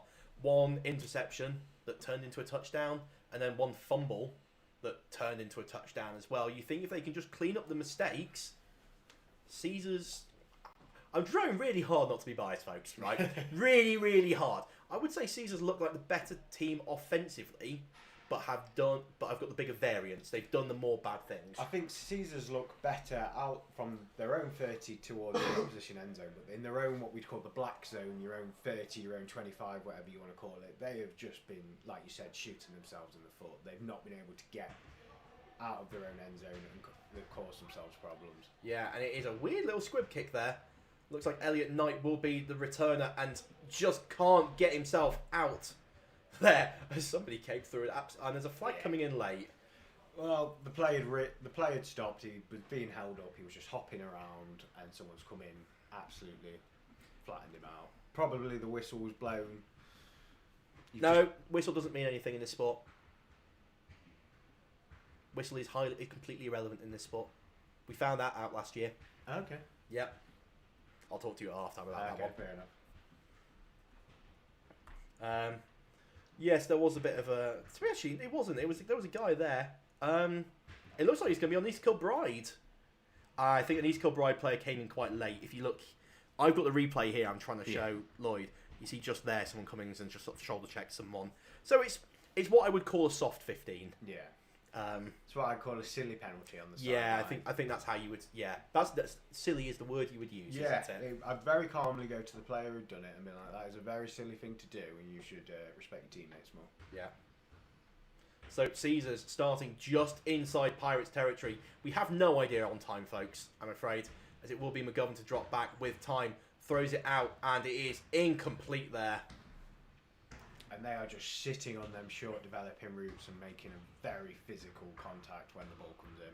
Yeah, it is. I believe that is Barima's first game for the Caesars here, number 81. So he's got a little bit of trial by fire. He's incredibly athletic, still slightly learning the game of football, but he will get there. He's doing really well in practice so far, and he's showing up in the game. Elliot Knight is the isolated at the bottom. Looks like Sugar is going to be the man in motion there. Not much change from the defence there. No, very static defence. As it will be McGovern to drop back. McGovern looks over the middle for Mark Martin. Mark Martin, the long-time tight end for the Nottingham Caesars, brings that in. Pickup of about 20 yards on the play there. And he needs to make sure he keeps catching them, because even back when I was coaching here, I was saying to him, "Look, we don't catch any more balls. We're going to have to start pass blocking." No tight end wants the pass block. Tight end wants that conversation with the O-line coach. Tight end is just oversized receiver. It's just a development program for offensive line. It is. That's all it is. First and 10 here for the Caesars from the 30-yard line, going in. Sam Fraser in the backfield with McGovern. We've not seen much of McGovern tonight outside of that touchdown and the crazy breaking play he had. It's Fraser up the middle. Keeps it rolling and eventually folded down by the Pirates, but not after a gain of 8 yards. And you've got to give credit to the coaches here. These boys are constantly pumping their feet. They are trying to get those extra yards. They are working hard. And we've said game of inches, but they're making it a game of yards. And with the amount of running backs the Caesars have got this year, they have to if they want to keep playing. I think we kitted up 7 running backs today, which is slightly terrifying, and we've still got another 6 on the roster. Yeah, I know. We got a lot of running backs. Some of them need to go play other positions. Again we see that option handwork, but just you always say to a quarterback, you're never wrong giving it away. Yeah. But when you try and pull it late like that, you risk a fumble, and your pitch option's already gone. Yeah, that was Dale Hardy there, playing as linebacker, formerly of the Dunfermline Kings, coming through on the play. Linebacker wearing 90. To be fair, we've dressed some guys in some numbers today. So it's going to be about 3rd and 8, 3rd and 9 here for the Caesars. From the Pirates' 28-yard line, McGovern stepping up, wanting to change the play as we hear the remnants of a basketball tournament getting dismantled outside the booth. It will be Welly T up the middle. It will be Welly T with a gap. Welly T, will he make the end zone? Oh, no! No! Don't spot him short! Oh, let the boys play. Welly T with the huge gain. And I was worried that was Welly T going to be subbed out. No, just let him run again. No, this is part of the joy of the game. You sub him off, you bring on a bigger back, maybe a Christian Poole. What? Bigger than Welly T? As it is a 2-minute warning, folks. 2 minutes here in the first half. I'm glad I caught Brian doing that. Otherwise, I would have... I'd have been going, oh, when's the half going to end? So, look at that for a pair of bodies, though. Christian Poole, Welly T in the backfield. East Kilbride putting every single person they don't need for the pass on the line of scrimmage. And you imagine to see just a little whip route here or something. Just give him an extra. It's not. Will Welly T get the score he deserves? Yes, he will. Welly T scores the touchdown. I've got to say, that sideline ref, putting one hand up and then putting the second hand up. I couldn't believe not how we do it. That's not how it goes. The Caesars take the lead here. First play inside the 2-minute warning, 16-14, with the PAT to come.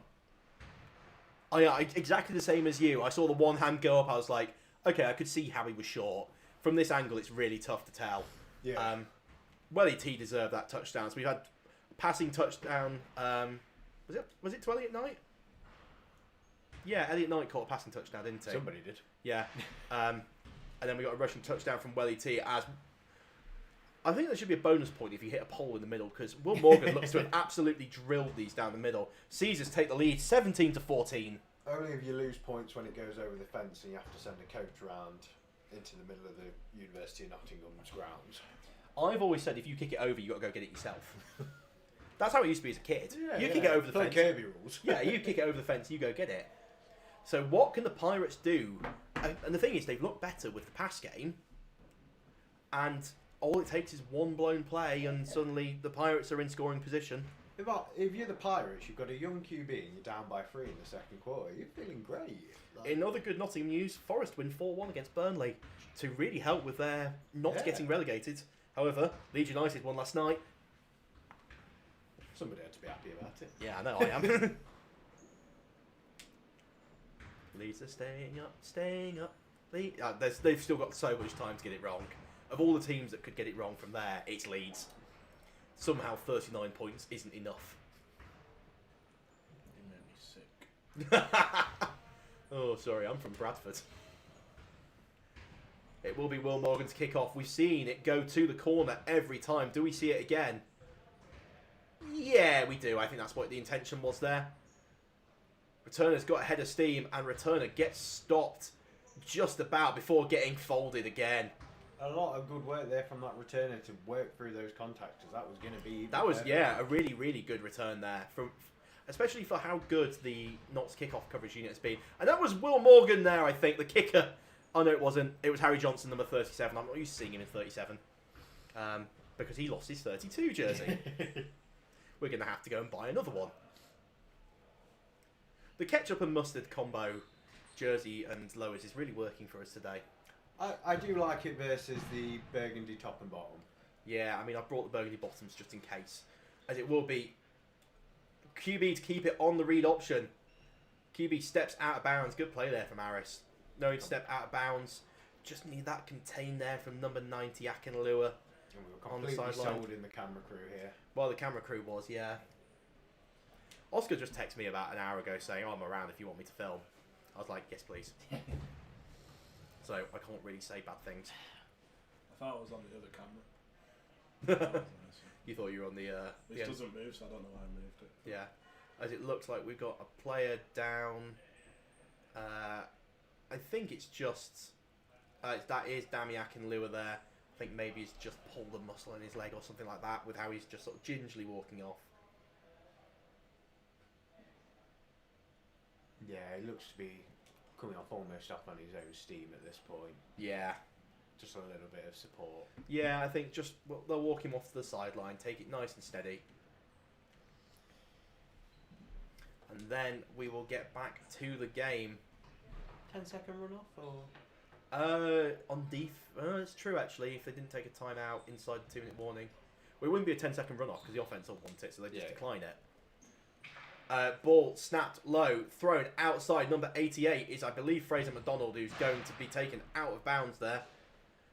Dylan Pole, number 31, on the contact and on the coverage. Short gain there, but getting out of bounds stops the clock. A few yards gained, a few seconds off the clock. And trying to look at it is a first down there, the chains are moving up. You don't want to be too galaxy brain about it, but taking a few seconds off the clock, making it less likely that Nottingham are going to get another series, it's not bad. It's not bad. Yeah, Aris. Oh, look at that. The man who dominated at E5s yesterday almost gets the sack. Sully coming off the edge. The man went, we were playing a pre-season game, and he just sort of went, can I play D-line? I was like, yeah, sure. I don't mind. It's a pre-season game. And he is... You don't say no much as a chairman, do you? No. If he wants to come up and play D-line, he's more than welcome to come play D-line. Play what you enjoy. So there he is, stood as the defensive end at the bottom of the screen. Unreal here. Just don't jump offside, Sully. He is so ferociously quick. And that is Aris trying, and the ball is out. The ball's still out, and Caesars have picked it. Oh. No, surely not. That zebra looked like he was going to get killed. I thought he was going to get clarted. I'm going to watch the replay of this, and... okay. Apologies, folks. He wasn't just down, he was well down. The ball knocked that... The ground knocked that ball out. Apologies to the side judge, but, you know... But QB... Was it the QB there? It was QB Harris carrying the ball. They're not used to taking as much contact when they're carrying the football. They don't get hit as much in training. It does happen. They don't get hit at all in training, ideally. Snap back. Harris on third down. Rolls to the outside. Henry Scanlon coming downhill. Ball is thrown up, and it is... I think it's caught by one of the Caesars coaches. Yeah, I think that might be Mickey Fisher there, catching the ball. So this will be fourth down for the Pirates and the Caesars with... I don't know what quite happened with the injury, whether they had to take a timeout there or not. But the Caesars will have at least 2 timeouts to work with here. The problem is their run game has worked so well and their pass game has not worked so good. No, and not what you need inside a 2-minute warning. But folks, 31 points in the first half here at the David Ross Sports Village. Better than some of the other games we've seen. yeah, and Apart from Birmingham Wakey, which he lost. it's better than seeing 31 points for one team. I'll tell you what, this punter is really shallow. Really shallow. He might have forgot that he's not in his end zone again. It's not, it is a fake. And he punts it away eventually. And it's going to bobble its way down. Fake into a pooch, into a... Yeah, it's a bold strategy, Cotton, but it did pay off for them. As we think the Nottingham Caesars will have somewhere in the region of 60 to 90 seconds left. Now, you've got those 2 timeouts. There's nothing stopping you from just going with what works, go the 2-back veer, try and get those run plays off. Yeah, definitely. I think particularly with they've been able to bust them for a lot of yardage as well. It's not like it's not the old Leeds Beckett where they gained 4 or 5 yards every time. You know, they've gone for decent yardage, and here we are. We do see 2 backs in the backfield. Look at the cushion being given by the EKP defenders. It will be triple option. McGovern takes it. McGovern pitches it to the outside, and the running back gets himself out of bounds. Gain of 8, I think. And that is the joy of the triple option, sort of, if you want to try and conserve time, get it out, get it over, and get them out to the sideline. So second and 2 here. Your playbook's completely open. You could take a deep shot if you wanted. With how you've been running, third down, you'd feel at least semi-confident in picking that up. But as Nottingham, do you think, you know what, every time we've gone for a kick, we've got it, do we just want to try and get ourselves past the midfield point and line ourselves up? Yeah, I mean, Will Morgan's got a leg enough that he can kick this from quite deep. As it's McGovern to the outside, Mark Martin with the reception. Taking it over halfway, you would expect to see either a Caesars timeout, which I think has been called here. I can't imagine that they'd do anything else in this situation. So Caesars have called a timeout here. You know, we've just hit the midfield spot. Like you said, the whole playbook's open. If you've still got a timeout left, you can still have some running success, get yourself even a bit closer. But you probably want to save that for your second to last play so that you can get on the right hash for your kicker. Yeah, and what's worth remembering as well is that the Caesars will open the second half with the ball because EKP started with it. So 7 points here, putting them up 10 at the half if they were to score. Even taking 3, even taking 3, being up 6, and then the ability to go up by, 13 to 14 if they scored again on their opening drive. But it will be McGovern with 2 backs in the backfield. It will be McGovern to pass. He's flushed out and he's going to be sacked. And you would think that that's probably going to be another timeout to be burnt here by the Caesars. Yeah, they don't seem in a mad rush to get to the line of scrimmage, so I can only imagine. It's not. It's half time, that. Oh. So there we are. At the half, Nottingham Caesars lead the East Kilbride Pirates 17 to 14. Lloyd, do you want to quickly sum up the first half for us? Competitive. I think that's really the word you want to use. Both teams have been able to score on offense. Both teams have been able to really work their defense. And we've seen the special teams maybe favour Caesars a little bit more, but it's still been a really competitive game and something really to look forward to watching in the second half. Yeah, very much so. So we will be back in about 15 minutes' time to commentate the second half of this game for you. So join us then, folks.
And we are back underway here, folks, as the Nottingham Caesars have a 17-14 lead and receive the ball to start the second half. It is Elliot Knight trying to go round the side. Elliot Knight looking to cut back. Elliot Knight still on his feet as a flag comes out. Who knows what for?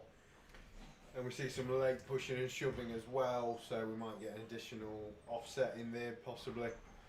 Yeah, it's going to be an interesting one to try and find out what the flag is going to be on. Let's have a look. Sorry, Oscar, I bet you didn't record that kickoff, did you? Nope. No, shit. I just hoping he didn't take it back, to be honest. Yeah, it would have been bad. Looks like it's going to be a block in the back against the Caesars. We can go back and clip it off the YouTube. That's my bad though, because I was faffing around with this very late. It is quarter 3, folks. I will change that when we get a moment. But for us, filming the game is more important. Quarter is important, but filming is importanter. And that momentum that Nottingham were hoping to have coming out off the break, one special teams penalty is suddenly you're back in your own 20 again. Yeah, so we were having a chat with a couple of coaches at half-time, and one of the interesting stats is East Kilbride, 7 drives, 2 touchdowns, 1 first down, which was their offensive stats in the first half. It will be McGovern to go through the air. Sugar brings it in. Sugar taken down, but I think that might be his first catch as a Caesar. No, he snagged one in the first half, didn't he? I believe so. And yet Liam again attacking those in-breaking routes, really happy to stand there in the pocket and deliver a ball over his offensive line. Yeah, Liam is not afraid for not the tallest quarterback over what is quite a tall offensive line, except for Chris Baby, to be able to throw, to absolutely throw that ball over the middle. I'm sorry, Chris Baby has moved from the backfield to the line. Desperate times called for desperate measures. He will be back as a running back next week when we're kicking up 11 now. The ball is up over the head. McGovern goes down on it. The ball is still fumbled, and it will be the Pirates. So again, this is the 3rd time now that the Nottingham Caesars have turned the ball over in prime position for the East Kilbride Pirates. And the Caesars defence is now going to be coming out very early in this second half. And that is just not what you want. And again, it's that black zone offence, that bit where you're in your own zone. You should have the whole playbook ahead of you, but they seem to be getting in their own way. Yeah, they do a bit. It was just a high snap there from, might have been Harry Washburn at centre, number 79. Couldn't quite remember who we started at centre today. But now we see the defence for the Caesars coming out. Looks like man coverage across the board. Number 7, Henry Scanlon there as, it looks like a jump there from Karim handing number 93. He's saying he didn't touch anyone, which I would agree with. I guess it's if he simulated someone or if he was unabated towards the quarterback. Yeah, but you could go, oh, well, he stopped, so it's going to be a half distance to the goal. So it's going to be 1st and goal from the 4-yard line now. And we've seen that they want to run their QB, I think, 4 attempts to go 4 yards. I imagine we're going to see a lot of it. Yeah, I did get a pronunciation check. It is Aris, not Aris. As we see Curtis Sott taking it up the middle, and he will score. So the Pirates will take the lead here to start the 3rd quarter. They will lead 20-17 here.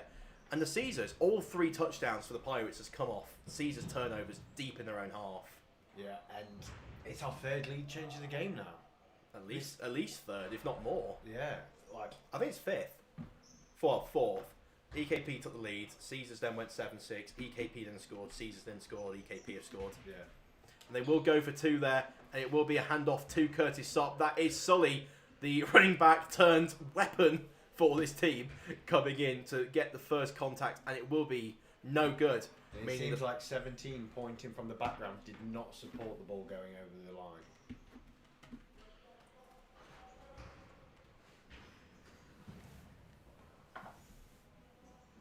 Just a reminder that we are taking questions in the chat, so if you're subscribed to Caesars TV, you'll be able to drop in a question for any of us in the booth. I better pull those up, just in case anybody wants to give me any questions. Yeah, someone putting in there, the whistle does not determine the end of a play. That is correct. I explained it to Lloyd at half-time. Learn something new about the game every day. Yeah, I know. Don't we all? So it will be the Pirates to kick off here. and we will wait to see if the Caesars offence can be better in this second half. Still the traditional 5x5 for the East Kilbride Pirates. As apologies about the noise getting a bit louder. They're playing futsal below us, and the goalkeeper is having an absolutely dreadful day. That's conceded 5 in a row, conceded 6 in a row.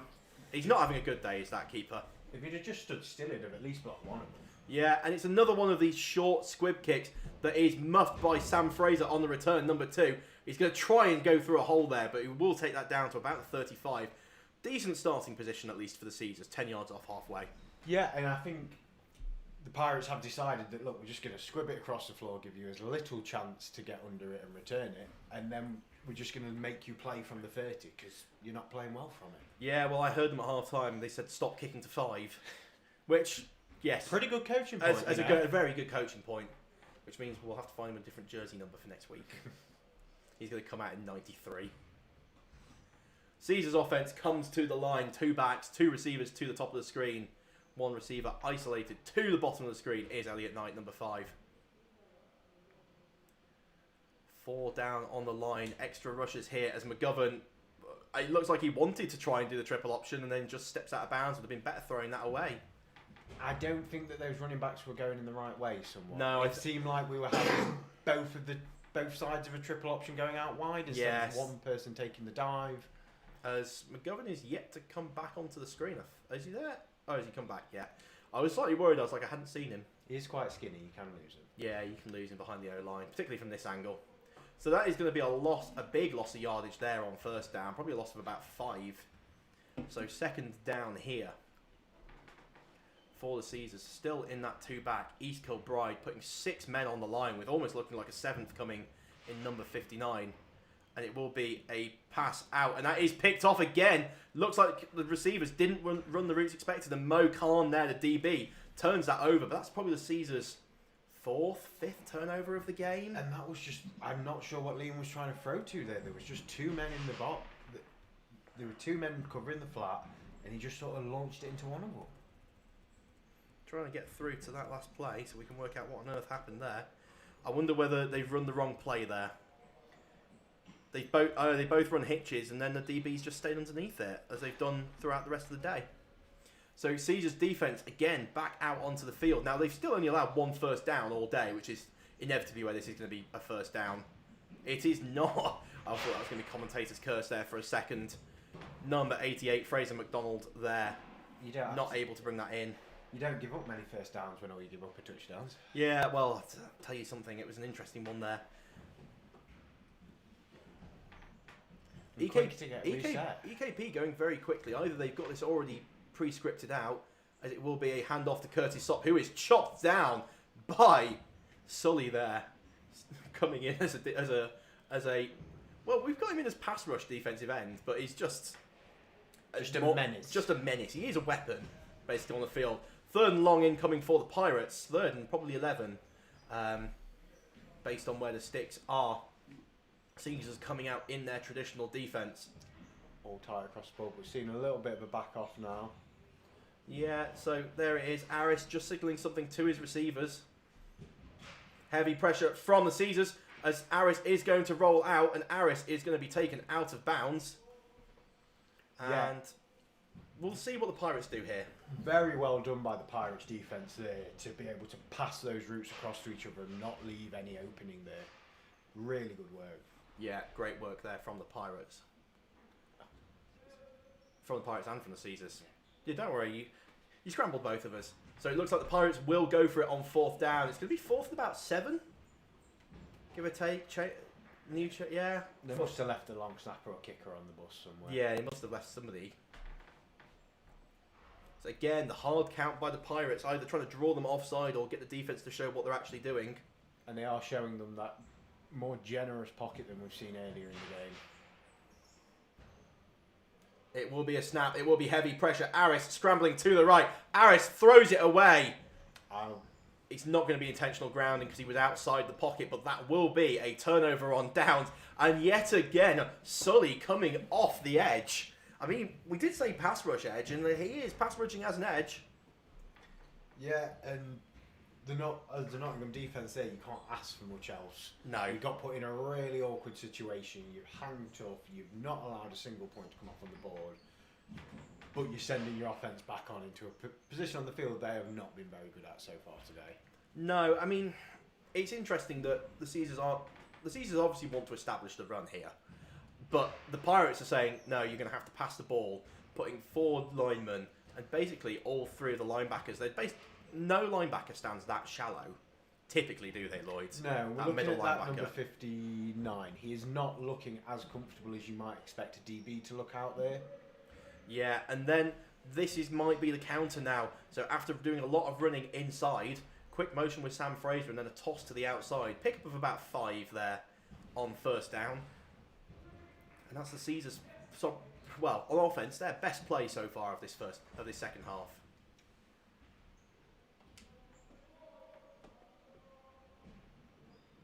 We're back to a single back. Yeah, that's Sam Fraser in as a single back.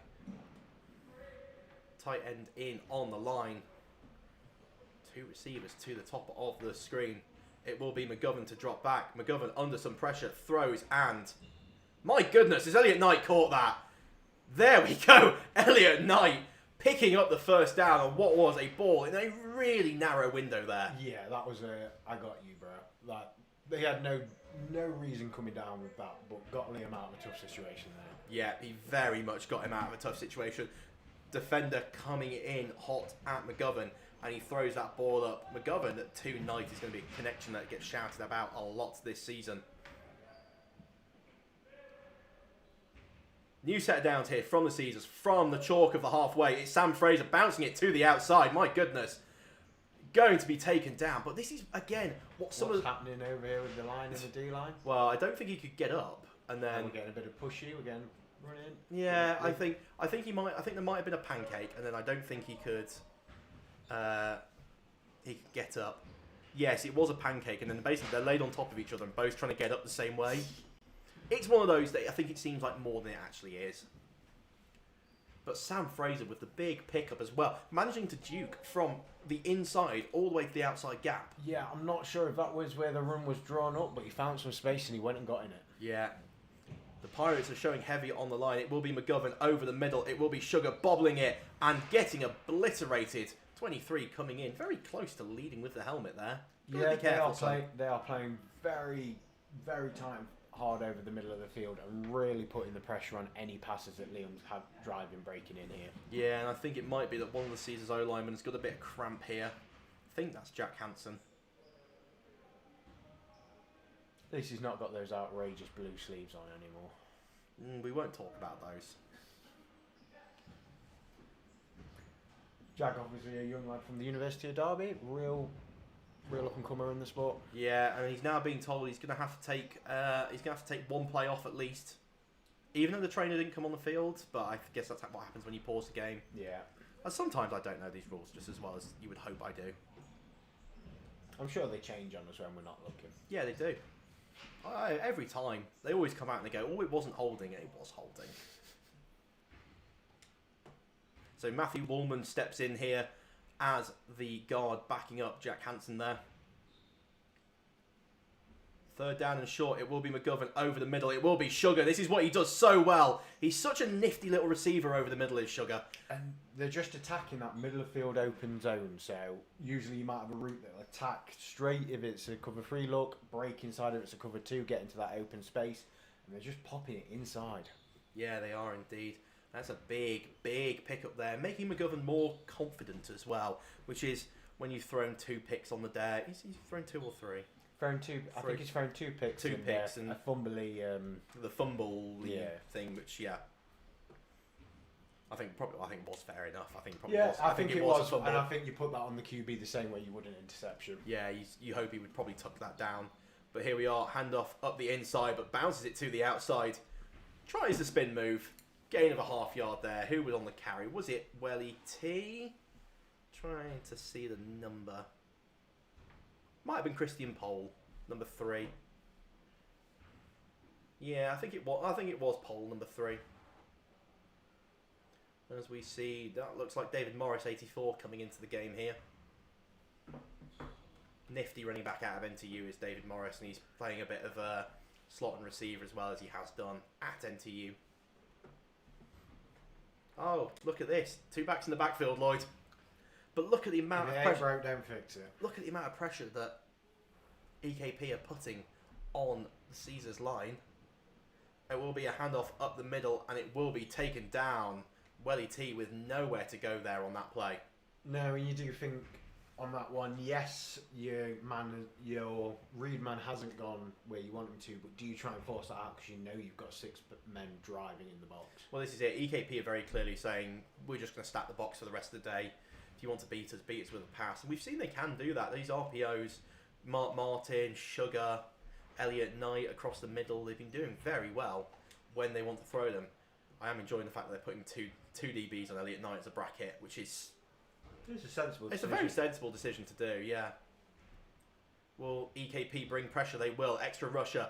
Elliot Knight is wide open. Elliot Knight scores! Second touchdown of the day. Second touchdown of the season there for Elliot Knight as he takes it in the end zone. And the 6th lead change of the day. The Caesars take the lead 23-20 as we have an offensive lineman sort of half down in the backfield. I think his helmet has come off a little bit.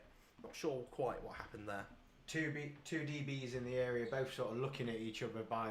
We just said they've got that bracket coverage, and as the famous Scottish phrase goes, it were one ears. It were one ears.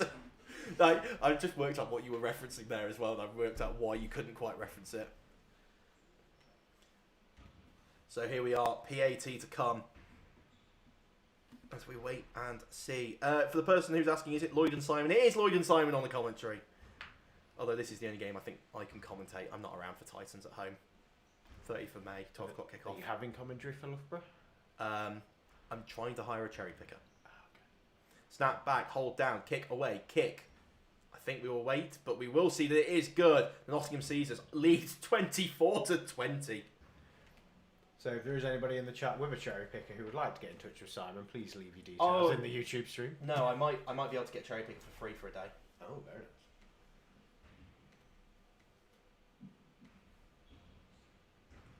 Apologies, I'm trying to just move that a little bit to... There we are. Yeah. We try our best. It's not quite Sky Sports, but we do our best. Yeah, the thing is, we've only got one laptop, so I'm having to run the filming software off one laptop and then just lean over Oscar and type in all the updates, which is why I'm not doing it as soon as you see a score. I'm waiting for them to do something else. So we will wait for the kickoff. East Kilbride again. The thing is, they've not moved the ball on offense, But they haven't needed to. And the question is, what will happen when they actually need to move the ball on offense? Down 4 here. It's a long trip down from Glasgow. They've done it in a day as well. They're going back up tonight. Came down this morning. And it is a very short kick as the cameraman fell for it. And I think we kind of lost what was happening there. Apologies, folks. So a flag comes out for something. Who knows, folks? It's been a very penalty-heavy game today. And especially around the special teams. Yeah, which is odd. Normally it's holding. Yeah. First we game. have had 1 or 2, but... Yeah.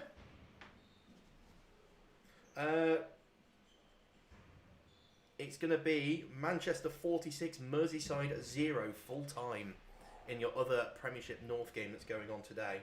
Now, aren't you glad you're watching this and know that? Yeah, exactly. Does it look like we're going to go for another re-kick?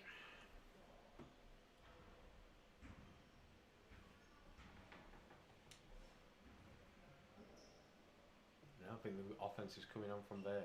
Yeah, so it might be 5 yards. It must have gone out of bounds. So it'll be 5 yards from where it went out of bounds, which I think is where they put it down at 35. They've now moved it up to 40. Yeah, I think that's probably what's happened. Now they've moved it up to the 41. So Caesar's defence with about 50 yards to work with. It's a 90-yard field here at the David Ross Sports Village. Someone forgot to add the extra 10 when they built the field. So 90 yards to work with. 50 yards to pay dirt here for the East Kilbride Pirates. I feel like every brick ball field has to have some kind of oversight that nobody thought of. Sort of like University of Derby's post being at the front of their end zone. I'll tell you about this one in a minute. And that is coming downhill, could not make the tackle on Curtis Sopp. Breaks another tackle and finally getting taken out of bounds there. Could have been a huge tackle for loss there, but eventually manages to pull himself forward for a bit of a gain. The one you want to know about is that the 5 yards between the goal line and 5 yard line on the top of your screen at the moment is actually 2 inches short. Rather than take it out of the entire field, they took it out of one 5 yard block. So I think it's 2 inches short. So if EKP score, come up, just get over the line, we blame the field design. 2nd and 5, we see a motion there from McDonald. Ball on the floor, handoff up the middle. Tripped up by Sully and then folded in there by... I'm trying to get a number. 22. Andrew Wilkins. Andrew Wilkins no longer in the pink gloves. No longer in the pink gloves. It's about time he bought some new ones. They are his training gloves and they are absolutely battered. I imagine they're still from his days at NTU. Probably.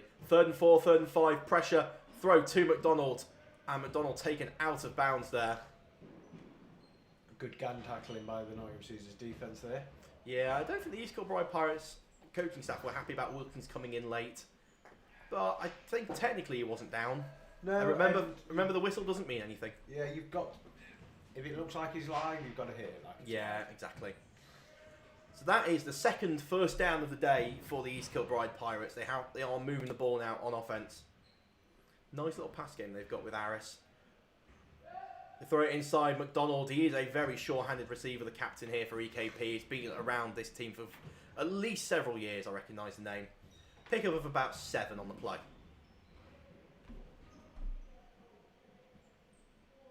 And they're just giving what the Nottingham Caesars defence is giving them because they're playing so tight. They're playing such a cover free shell type look, playing down that one man. They're just making little in-breaking routes.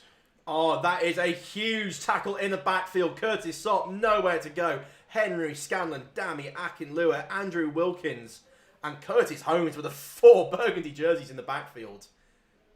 You often heard that called a jailbreak almost, where he's not even looked up from his read with the ball and he's already getting hit. So there we are. Big pushback there on 2nd down. Brings up third and long, probably from what would have at least been 3rd and medium, as the Caesars jump offside again. They managed to dodge it when the Pirates were doing it on their last offensive series, but this time they jump offside. I love how the offensive lineman stood there, still in stance for a long time. But that will be all of that good work on the previous play has now just been undone, as it will be 5 yards. And you know what the defensive coaches are shouting? Ball on a stick. We found ball on the stick earlier. We found it in the back of the store cupboard. So ball on the stick has made its way out, as it's going to be third and a long one, shall we say? Yeah, we'll call it 3rd and a long one. And this is the time where, as a shotgun team, you really miss that ability to go under centre. Yeah. Fast motion there from the running back. Tried to float it out, throwing it up to McDonald, and McDonald takes it. Did he step out of bounds? I don't think he... Oh. There you are, folks. I thought he didn't step out of bounds, but... Yeah, I don't... I wonder if we can get our incredible video replay on that. So it was the fake screen and go, and... No, actually, I think fair enough. Yeah, I think he did. Yeah. I think he did. That's fair enough. Here we go. So Caesars have been in 1st and goal so many times on defence today, and it is once again another one. Trips to the top. We've seen the QB run. It will be a handoff to Curtis Sopp, I think, and he will be taken down. Combination of Wilkins and... is that Gargini Hill? It is Alex Gargini Hill, number 19 there. So, neutral yardage on that one. I can't tell if they might have gained one, they might have lost one. Yeah, it's just throwing another jab, isn't it? It's trying to feel out where this defence is going to break in this tight red zone. Yeah, 2nd and goal. It's trips to the top of the screen. We've seen Aris runs the out, and another jump offside.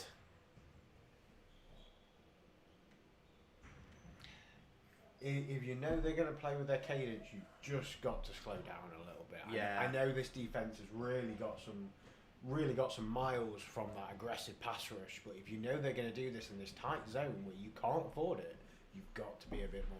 You've got to be a bit more reserved. It's probably only going to gain EKP about a yard and a half. But as we said, there's 2 inches down there. Could make a difference. Is it not an automatic first as well? No, it's just an offside. There's no. It's not a. Not like a penalty. As I've just had it screenshotted by one of our BAFA officials watching it. It's a great call on the out of bounds by Fraser McDonald. And it will be an attempted counter. Curtis Sock with space up the inside, and he will take that in. So EKP take the lead again, and these two teams are just throwing jab and counter jab at each other. They lead 26-24.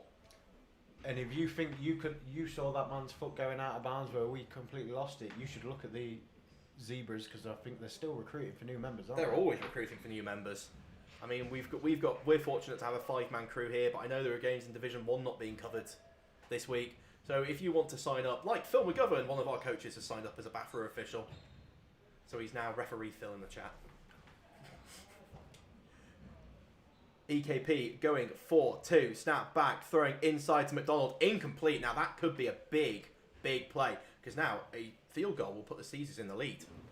Yeah, and we've seen that the Caesars are very happy to kick those field goals. They're very happy to get past the halfway line and get into that. The last couple of PATs and field goals we've seen, they've had all the leg they needed, so game's still anyone's. Like this game more than anyone's. Good lord. This is probably going to be one of the most competitive games we'll see this week. 26-24. I don't know who would have predicted this kind of scoreline from these two teams. Neither were particularly famous for scoring high points last year.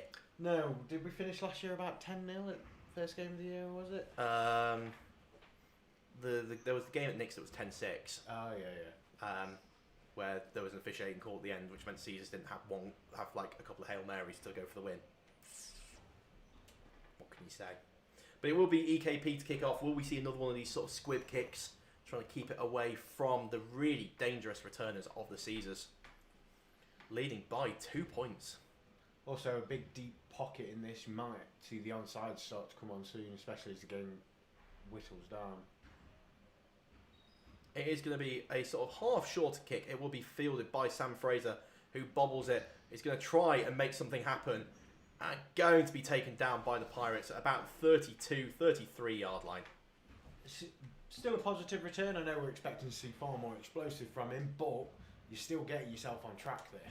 Yeah, it's one of those that's interesting, because EKP are very much leaving this just short of the returners. They're not kicking it high and deep. I'm just checking that they're not going to call the quarter here, because there was sort of... No, they're not. There was sort of half discussions that looked like they were going to, but EKP are not kicking it all the way deep. They're leaving it short and making the receivers have to work it out. As we see last year's offensive coordinator, Grant Lawless, leave last year's offense alone, brackets in leave Brittany alone voice. There's a reference to see how many people get that one. First down and 10 for the Caesars. Again, the Pirates are jamming the box up tight. It will be a handoff up the middle, tripped up. Not very lucky he was, because I think he was opening up that middle crease. He's going a long way with Sam Fraser there. Gain of 2 on the play. 2nd and 8 incoming. And a first yard run for 2 yards doesn't always sound great, but it does keep you on schedule, so that 2nd and 8 you've still got all your playbook open for you. See them bring the tight end back onto the line here. Yeah, and an extra body in. They've been lacking blockers, even when they've been going with this 2-back game. Will be McGovern to take to the air. McGovern looks over the middle, overthrows it, intercepted. That's number 11, and that's another interception there for McGovern. Number 11 bringing that in is Ryan Miller. 3 interceptions and a fumble. It's not a great start for Liam McGovern's 2026 season. No, it's not the kind of start you would hope for. And now you're hoping that if you're the Caesars defence, as we do go into the 4th quarter, you would hope that they are able to pull something out here, maybe even try and get a score of their own. Well, they're possibly going to need to if the offence continues to struggle while the Pirates have brought down all these defenders into the box. Yeah, and it's just one of those balls. It's just slightly overthrown, and it's just floated into the hands of the safety. And it's one of those interceptions that's almost free for a defense. They've not done anything to force it. Receiver was wide open. While we're waiting for the course to change, we'll speak about GW2 Limited, one of our major partners for this year. We've welcomed them in after they spent the last 20 years designing, building and connecting to the national grid over 2 gigawatts of green energy systems ranging from gas, battery, solar and wind. And it's with great pleasure that they're going to support the Nottingham Caesars in their pursuits this season. Thank you very much. You will see they are our major sponsor for the season, and we are glad that they are on board. So, bunch trips at the bottom of your screen here. It's probably the first, not quite the first time we've seen this from the Pirates, but potentially close as you see Henry Scanlon looking like he wants to come off on a blitz. He is coming on a blitz, and it's Aris trying to run up the middle. Eventually throws it outside to Aaron McDonald, who's going to be taken down. That was a bit of what we call backyard football, just flinging it to the guy as you see him open, because they clearly wanted to go QB draw or some kind of lead, but wasn't there. Heads up play by the young man to get that ball out there. Yeah, it was indeed. It looked like all hitches, and then, yeah, the DB's just come off in coverage as he's supposed to do. So they're back to this bunch trips. It's trying to hand off up the middle to Curtis Sopp, and it's going to be taken down in the backfield. Scanlon, Sully, Akinlua all coming together there. Nottingham are sending 5 and someone's getting through each time. Sometimes multiple people. Yeah, and it's just a couple of times they've sent 5 and they've got 2 through, and the running back's just not quite been where they expected though.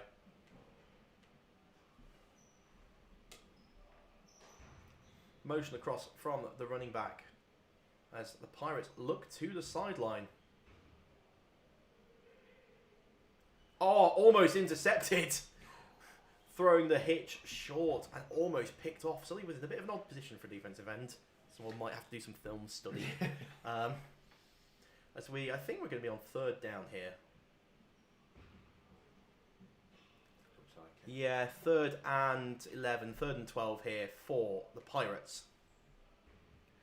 You would expect them to go to the air. It's been number 3 and number 88 have been the 2 big targets. And it is number 3 again. It will depend on the spot. I don't think he got 11 yards there.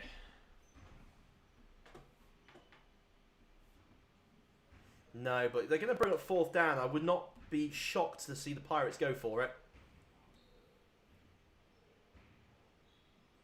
And it looks like there's a... No, the offense is remaining out on the field. This could be a QB run.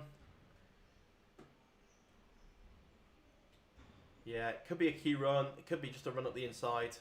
I think they're going to try and get it to jump offside. Could just be a bit of cadence, but yeah, trickery. They've had great success with that all game. And the ball is snapped. It will be Aris to throw, and it will be a connection to McDonald, and they will pick up a 1st down, which right now, if you're the Caesars defense, is not what you want to see. No, Caesars defense, you want to try and get off the field as quick as possible so your offense has another chance to try and score. Yeah, exactly, and particularly on a 4th down like that. It's always a bit of a heartbreaker when you've got the opportunity to get off the field and then don't quite make it. Caesars defense has played very soft, and the EKP are just bringing a lot of hitches underneath this. Maybe it's time they need to start playing a bit of press coverage down at the bottom. See them go into a too high shell now. It's going to be a handoff, and it's going to be swallowed up in the backfield.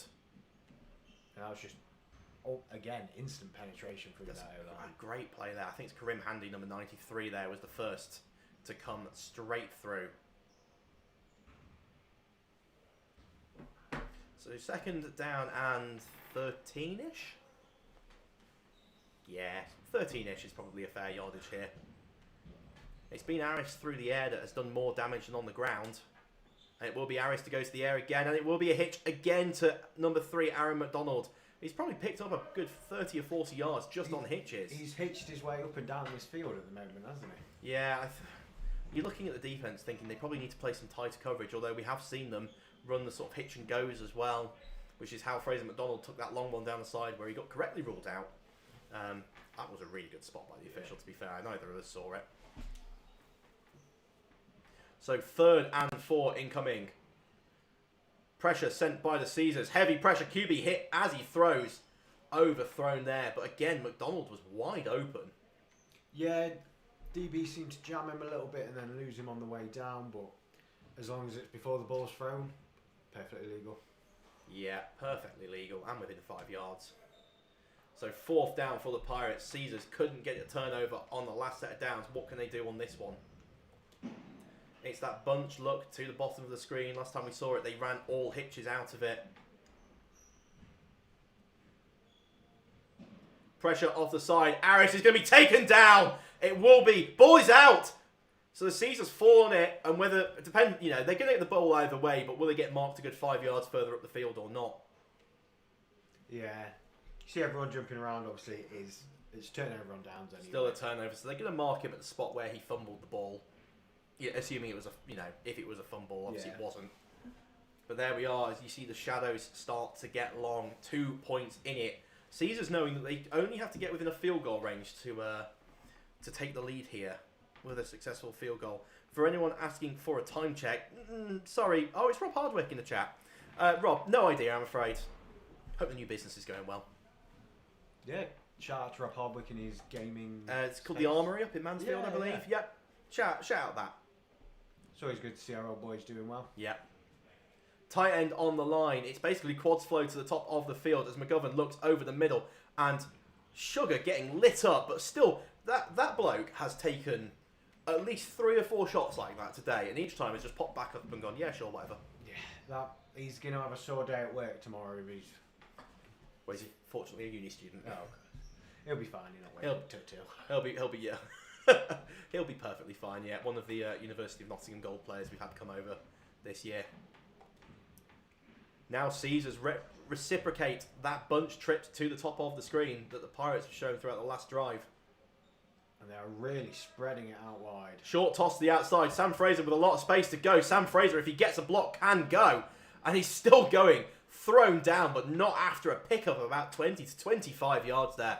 No flags on the field as well. And it's really simple football, isn't it? Spread it all out wide so that the defence moves out wide and then run it up the middle where there's nobodies. Yeah. And what we've seen from the Caesars as well is that as EKP have adjusted and brought men into the inside of the box, they've started running more to the outside, and it's good progression to see from Max Durkin as an OC, being able to recognise that in what is his first game as a play caller. Oh wow! He's never played. He's never play called before this game, apart from against Yorkshire last weekend. That was a pre-season match. But the sun is out here at the David Ross Sports Village. Don't you wish you were here rather than listening to me? It's another high snap here as Sam Fraser is going to try and pick it up, and that should be a 15. No, not given, of course not. I've seen that given. I've seen it given as well, but I do think that is the right call. It should be the right call. I think if you've not clearly wrapped it under yourself, you've got to play for that full. Yeah, so block. There we are. It's now going to be. This is what the kids nowadays call second in an Uber. I would always know it's second in a bus ride. Yeah, mine was always third in a megabus. Third in a megabus. I mean, that is a very regional one. Yeah, that is very regional. It's going to be tripped to the narrow side. It is Fraser as the back. And that single side receiver is just pushing that defence out wider and wider away from the box. It will be McGovern to take to the air. McGovern looks over the middle and just out of the reach. Just out of reach of, I think it's Mark Martin, number 13. So this is going to be third down now. Third and, yes, a very, very long way to go.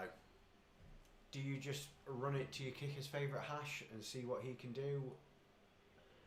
Yeah, I mean, EKP, they've started moving the ball a little bit better throughout this second half. If it was the first half, I'd be saying you punt this away, try and get it down within the 5-yard line and almost go for the safety. Now, obviously, if this is a draw at full time, it is just a draw. We're not American. It will just be a tie. Look at all that space for those safeties and DBs. Yeah, McGovern is going to get flushed out to the right. He's going to throw it. It's just very smartly thrown it away.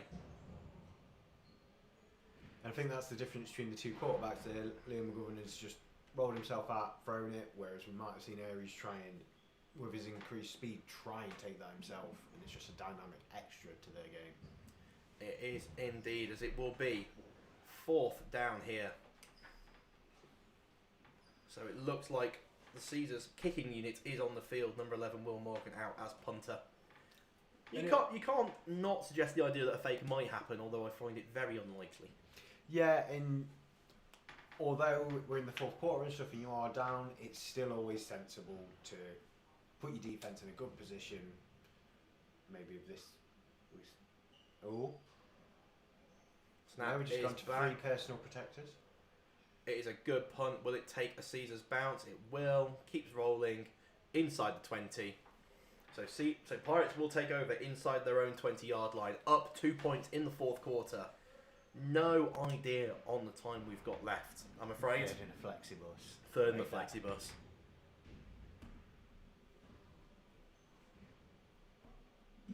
For the person asking who has played that's come through the juniors program, we do have a few. I just haven't written down who they are. But I do remember that I've had a chat with Sean Endicott, Orange 19's coach, and he has definitely said that there's a few playing this year who have come through the under 19s program. So here we are into the dying embers of game 1. Pirates lead by 2 points in the fourth quarter. The snap is back. Aries looks to the outside and he's going to find a receiver, taken down after a gain of a couple. What's interesting for Caesars is the clock will stop until the ball is spotted here.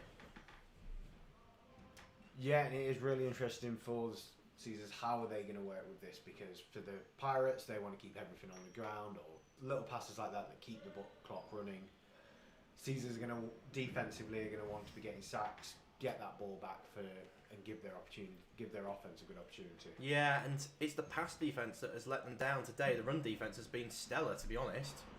From the 6 that are in the box, it is Aris going to the air. Aris with another hitch to the outside and going to be taken down. But you've got to think at some point you've got to play a slightly tighter coverage down there.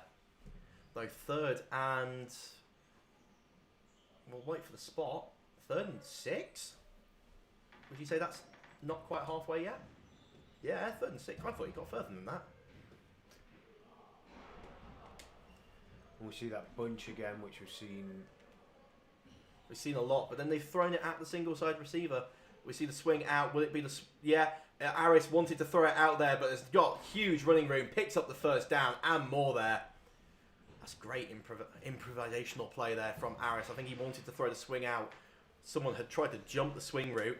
Yeah, I don't know if that was a I'm not designed backside escape of that one, because it seemed like the tackle locked up and the wide receiver was... I'm sure it was not. Yeah. You see one of the defensive ends actually try and jump the swing screen, recognising what it was, and then just not quite able to then go and tackle Aris, as we see motion, orbit motion, and it's going to be handoff up the middle. Good run, gain of a couple there from the Pirates. Probably their best run up the middle so far. Probably, I would say so. And this is the time you want them to be good. Yeah, I'm saying. Trying to chew this clock out. And EKP are really using up a lot of the clock here as well. You can see number 3 Aaron McDonald at the bottom of your screen just saying, slow down, with no need to go quickly. I thought that was just because he wanted a breather. I mean, don't we all want a breather? And Nottingham's linebacker's creeping. Counter there, and it's going to hit. It's not going to quite hit up the hash. Someone gets in to make the tackle. It's really tough to see the jersey numbers. I think it might have been Andrew Wilkins, who's asking to be subbed off now as well. Not what you expect from the man who just keeps going no matter what. So 3rd down for the Pirates here. It's 3rd and short, probably about 3 yards to go to pick up the first down. And all the time the clock is running. And they are in empty. Bring back in the running back. Nearly jumped, didn't move though. It is a pass and it's going to be thrown to the outside, and that's the first time that hitch hasn't worked, and it was because the coverage was tight. Now, if I was EKP, I'm punting this ball away. Oh, absolutely. You've not seen the Caesars move it with much confidence. Now, the one thing I can say is that the EKP punt has nearly been blocked a couple of times. So, it will be interesting to see here. Wilkins apparently with 11.5 tackles on the day. We've got a statistician down on the sideline. It might be Grant Lawless. Yeah. He's brought down his little sheet. Yeah, 11.5 tackles on the day. In other news, Bristol Aztecs 7, Blitz 0 at half time. Another competitive game. Not as Yeah. high scoring, but... So, punt here for the East Kilbride Pirates. 2 protectors in the back. The snap is back. The punt is shanked high and shanked to the side. And it's going to take a Caesars bounce. Caesars have got to go. It's going to be really interesting. I wish this is the one time I really wish we had a game clock. Yeah. Because right now, we don't know whether they've got 5 minutes left or 2 minutes and 1 second left. Yeah. Or that we've missed the 2-minute warning. I've done that. We've done that plenty of times before.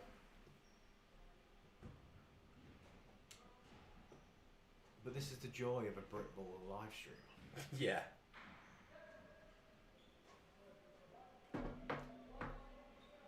Now, Nottingham's seen some success running the ball. We believe they've got enough clock to probably do it a few times. They've gone for those 2 backs again to give them that triple option look, which has looked good for them when they've done it properly. Yeah, you see 1, 2, 3, 4, 5. 5 basically over the offensive lineman and then 2 overhanging either side for the Pirates. It will be a handoff. And Wellington Taffray is, I think, going to bundle his way for a good 7-yard run there. Again, this is what we've said. I think it's Welly T. Just judging by the sort of demeanour. The problem is, people are wearing all white sleeves. So all the running backs look the same. Sam Fraser, Christian Pole, they're all wearing basically exactly the same outfit. So it's tough to tell from distance. Somebody should go home and change, really. Yeah, you should all put different colours on. But 7 yards there on the pickup. Trying to make it nice and simple here for the Caesars offense, as it is a counter play running up. Welly T turns it inside, but it will be just short of a first down. Yeah. Again, this is the time when you wish you could get on the centre and just say, let's go Q sneak. Yeah, and Nottingham here are creating yards every play, and that is generally what we've complimented them out throughout the day for. But here, where the clock is starting to tick, whether it's getting close to that 2-minute or not, you've got a long way to go. Yeah, it's going to be really interesting to see what they do here on third down as we see the receivers taking to the side of the field. You would think this is probably going to be a lead up the middle. The Pirates are really trying to overload it, and it is. It's a triple option. Has he got the space to get there? No, he's going to come up short. By about half yard, he's going to come up short. And you do wonder he had the moment where he got level with the defender. If he'd have cut in and gone for contact, would he have got through the line? He's gone outside, tried to outrun his defender and struggled. So I've just seen the official give some hand signals. As I'm trying to work out, is this going to be the punt unit? It does look like a wholesale change, so I think this is going to be the punt unit for the Caesars here, which would probably suggest that they've got more time than we think they do. Possibly. I would still, if I was the Pirates, be very wary of any shenanigans.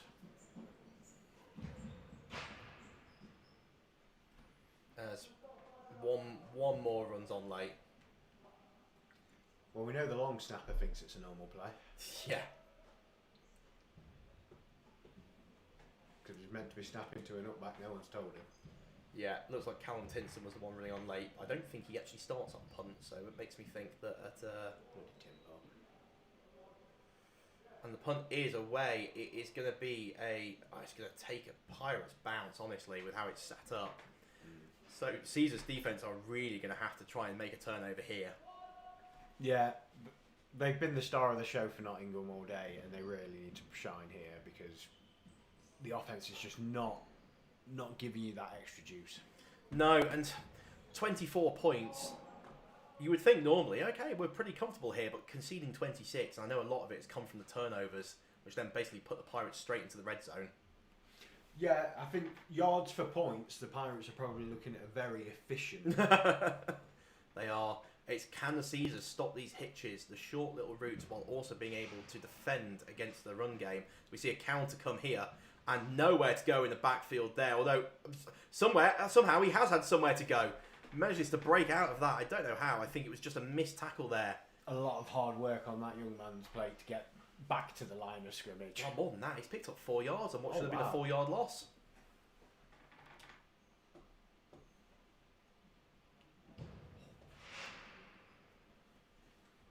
So the Pirates look maybe they could be slightly more committed to running the ball here.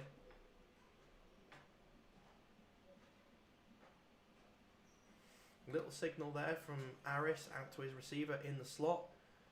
Caesar's linebackers walking up. Blitz 5 sends the ball deep, and that is incomplete. Going to be really tough to track that in the sun. Yeah, especially as it starts to get lower into the players' faces as well. Yeah, so third down. This feels like a very big down in this game now. It's almost like it's all to play for. Almost like it is all to play for. 2 points in it. Just think, one of those 2 pointers doesn't go in. This is a tight ball game. Because that's how maths works. 26-24, fourth quarter, 3rd and 6 incoming for the Pirates. Can the Caesars defense try and get them off the field here? And that Caesars D-line is still very jumpy. I'd be surprised if we don't see that flag again. And it is going to be handoff up the inside, and it is going to be rejected. Running back does not make it. Curtis Sopp there, I believe, number 28 on the carry. And it's going to be 4th down, and the Pirates look like they will punt this ball away. Yeah, makes sense for the Pirates. They've not been overly threatened by the Nottingham offence, and they just want to keep the Nottingham defence off the field. So we've got an update from the sideline. 3:40 was left probably before that last play. So they'll be looking at about 3 minutes left once this... as we see special teams coordinator Mickey Fisher just walking right out to the middle of the field. So about 3 minutes left probably by the time this punt is over. If there was ever a time for a blocked punt, now would be it. The snap is back, and again, they look like really short punts. Are they just trying to not get it to the returner? Or are they? I think that's what they're doing. I think they just don't want it to go to returner. The Caesars are going to have to go a long way now. They're going to take over from their own 15-yard line. And without the luxury of a whole quarter to dink and dunk and 3 minutes. Pass game's not been great. 3 interceptions. If there was ever time for a redeeming moment, it's now.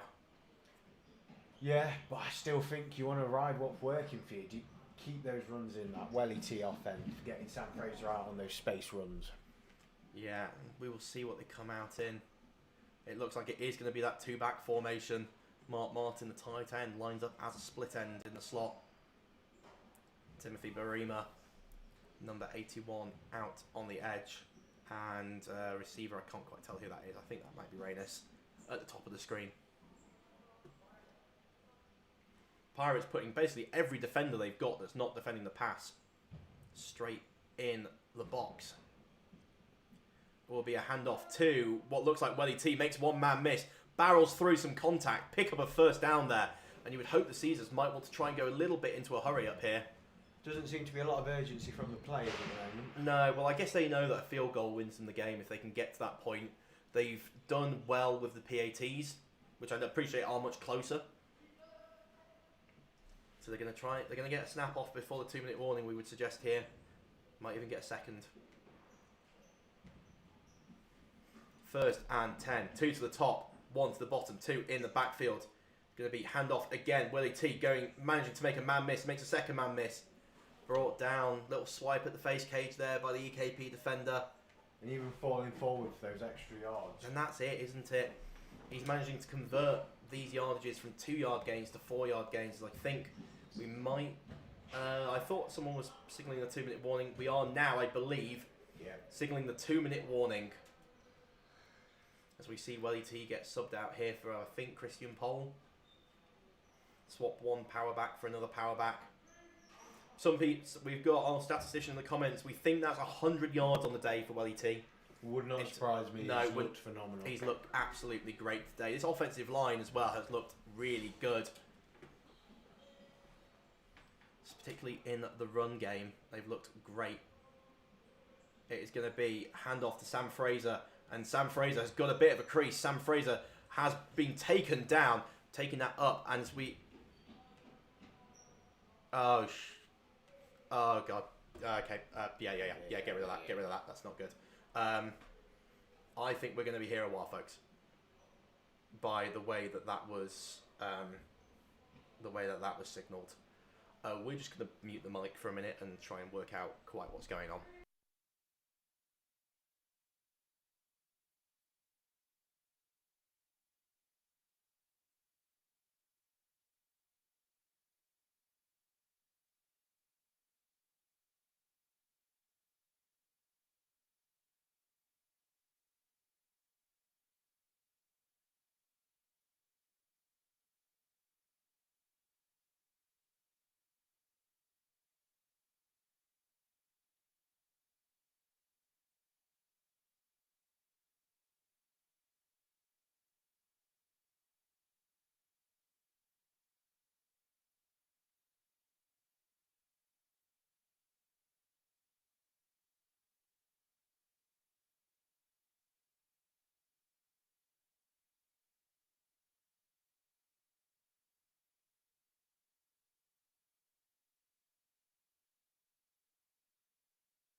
Hi everyone, thank you for staying with us. We're just taking a short break while the medical staff deal with the injured player at the moment.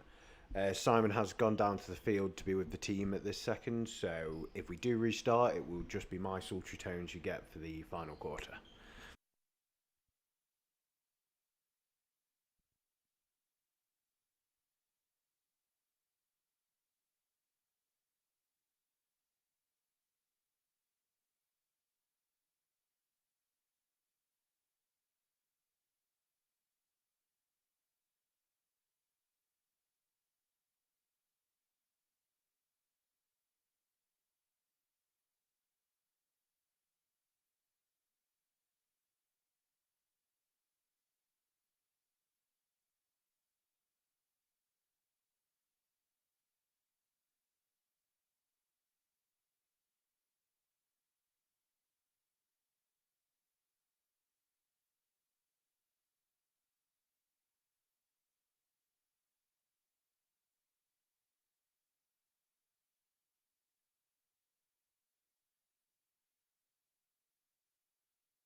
Just to keep you updated, the injured Notts player is currently being stretchered off the field. Once we have an update on the state of the game, we'll be back with you.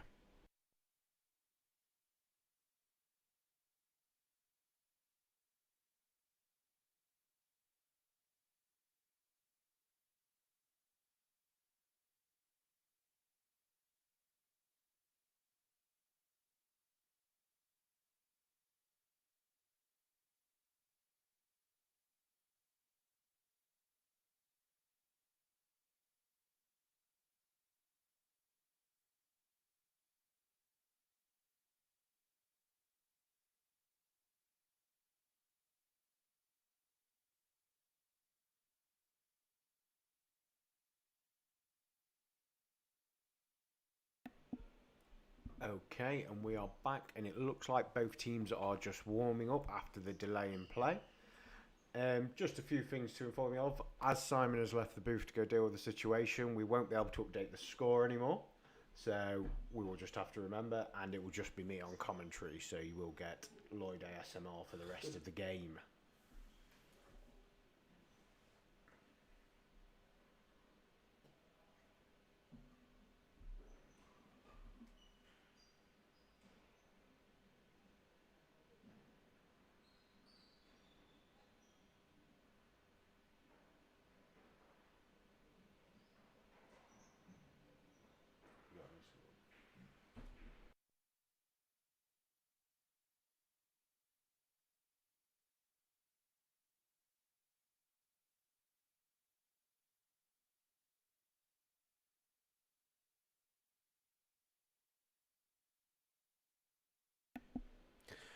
Both teams now warming up for what would likely be the last few minutes of this game.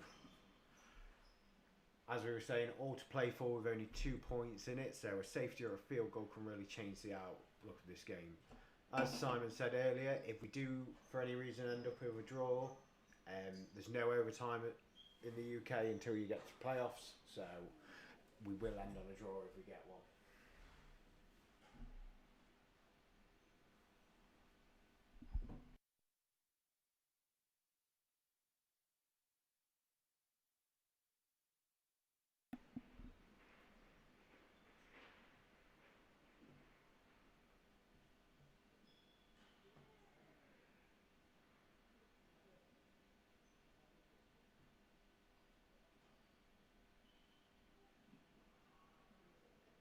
And it looks like we are ready to go and get this game restarted.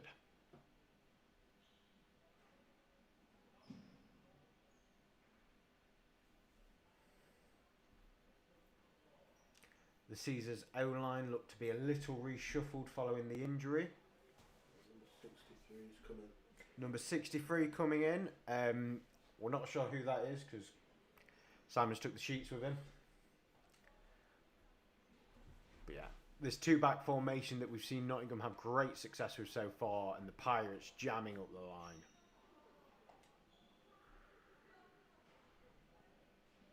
And it's a run down the middle, and he's getting some space. Tackled just before the first down, maybe a gain of 7 yards.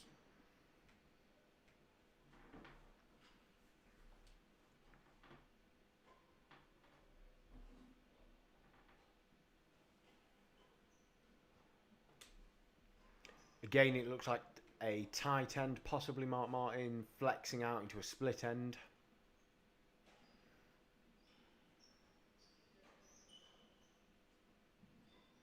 And it's an off-tackle lead, but it's stuffed.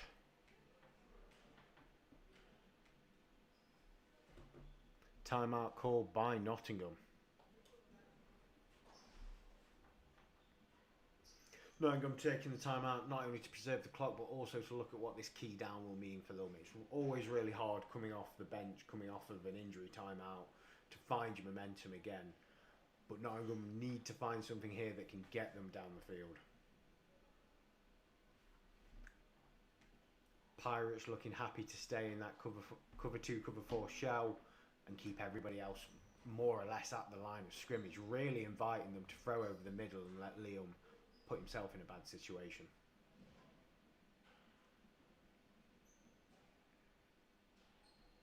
And he's driving it deep, and it's caught. Little lateral running, weaving and weaving. Will he get further down? Oh, nasty hit to finish it, but he has made some significant yards there.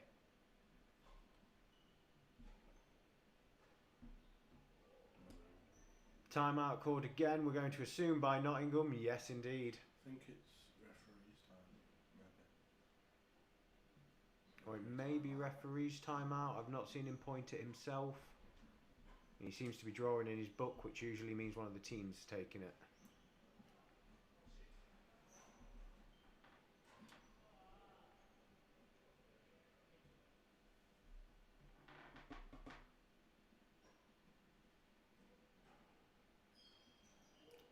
Got to be honest, I don't know what pushy sideways is as a signal.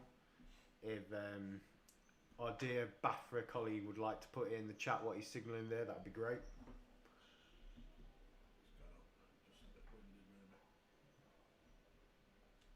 Yeah, and Nottingham's offensive player jogging off on his own steam, maybe just a bit winded by that big tackle there.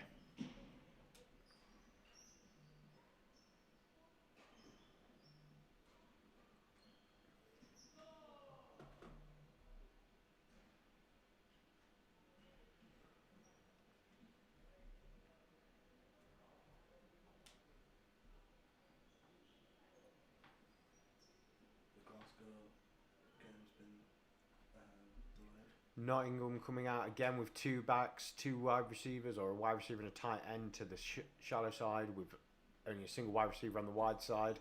Still with bracket coverage over the top. And again, we've got that two back into a lead, but it's defense is just slanting into those gaps now and really causing some penetration. Nottingham again calling a timeout.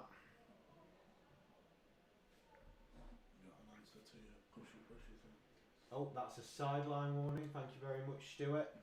Yeah.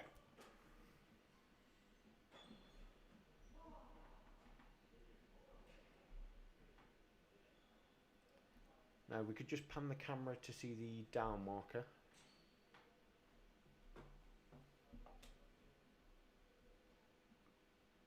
Thank you very much.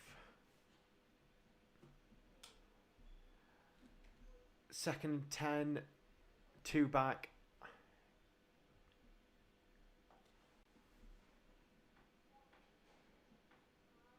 And tight end in to support with the blocking. And he gets a small crease, gets a few yards down the middle. Sets up a third and challenging. Third and 6, third and 7 maybe. And they're already gone. No.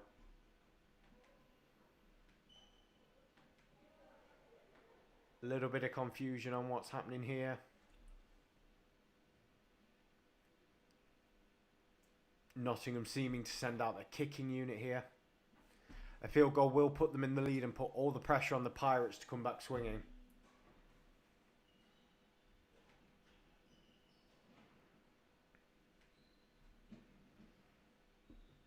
And this kick, barely more than a PAT realistically.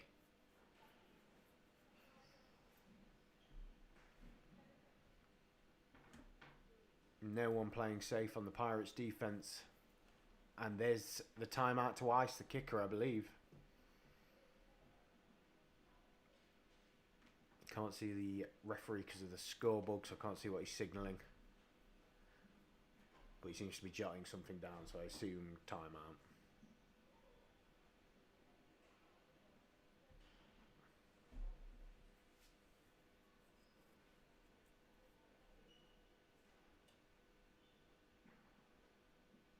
And thank you, Stuart, there for the clarification. Not a penalty itself, but a warning and can lead to them.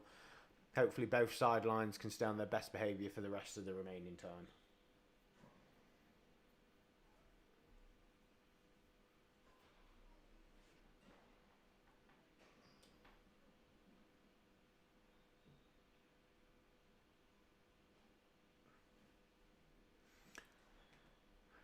And play has returned.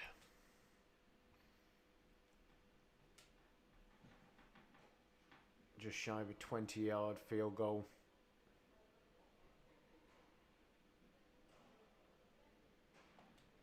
Snap is good, kick is up.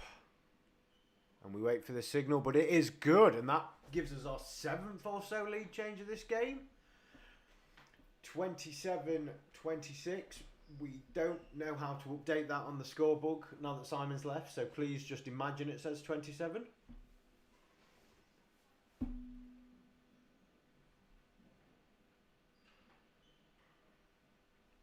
If any of you busy bees in the chat want to pop the updated score in, that would be greatly appreciated. It's a real community effort when Simon leaves the booth.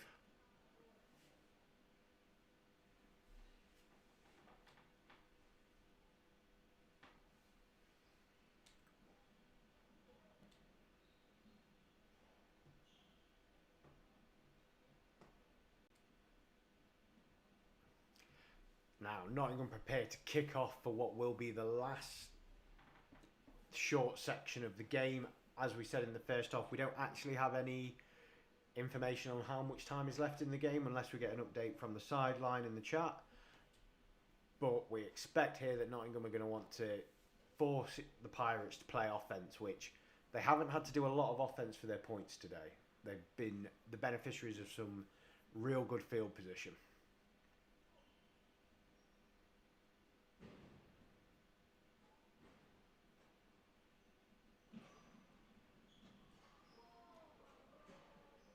And we see a short bobbly kick.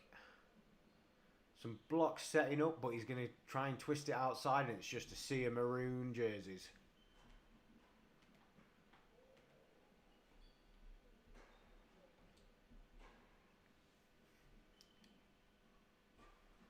Turn seems to have come to the 30, giving Pirates reasonable starting position. They've just got to be concise and controlled down the field, but we have seen them make some explosive plays.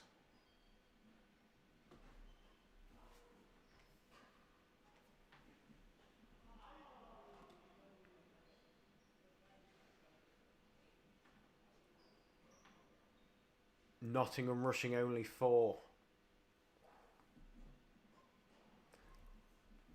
Seemingly both teams signalling for pass interference there, however a flag given to none.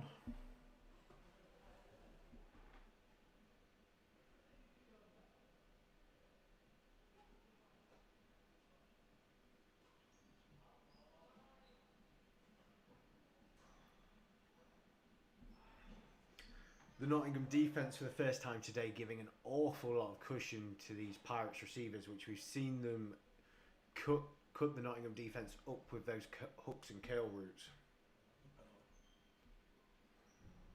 Those hitches as well have been really dangerous for Aries.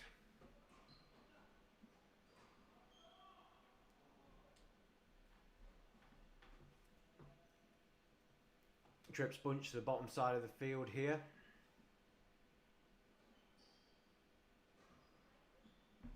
And a slight overthrow there, trying to really push the Nottingham defence deep downfield.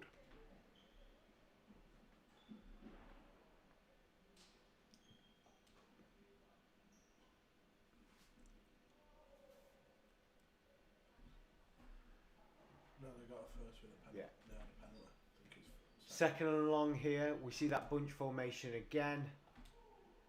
Nottingham going into a too high shell for the first time today and really giving 12 yards, that back safety almost starting at 16 yards away.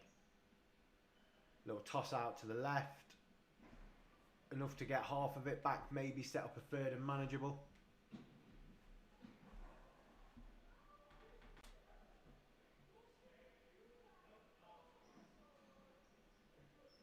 Oh, less generous spot than I thought. Looks more like 3rd and 8.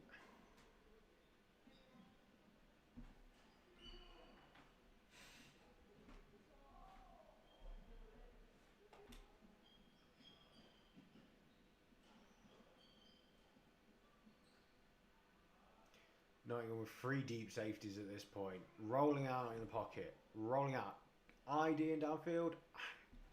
It's just out. Far wide out of bounds. Fourth down now. We haven't seen the Pirates. It's done. Oh, That's the last play of the game.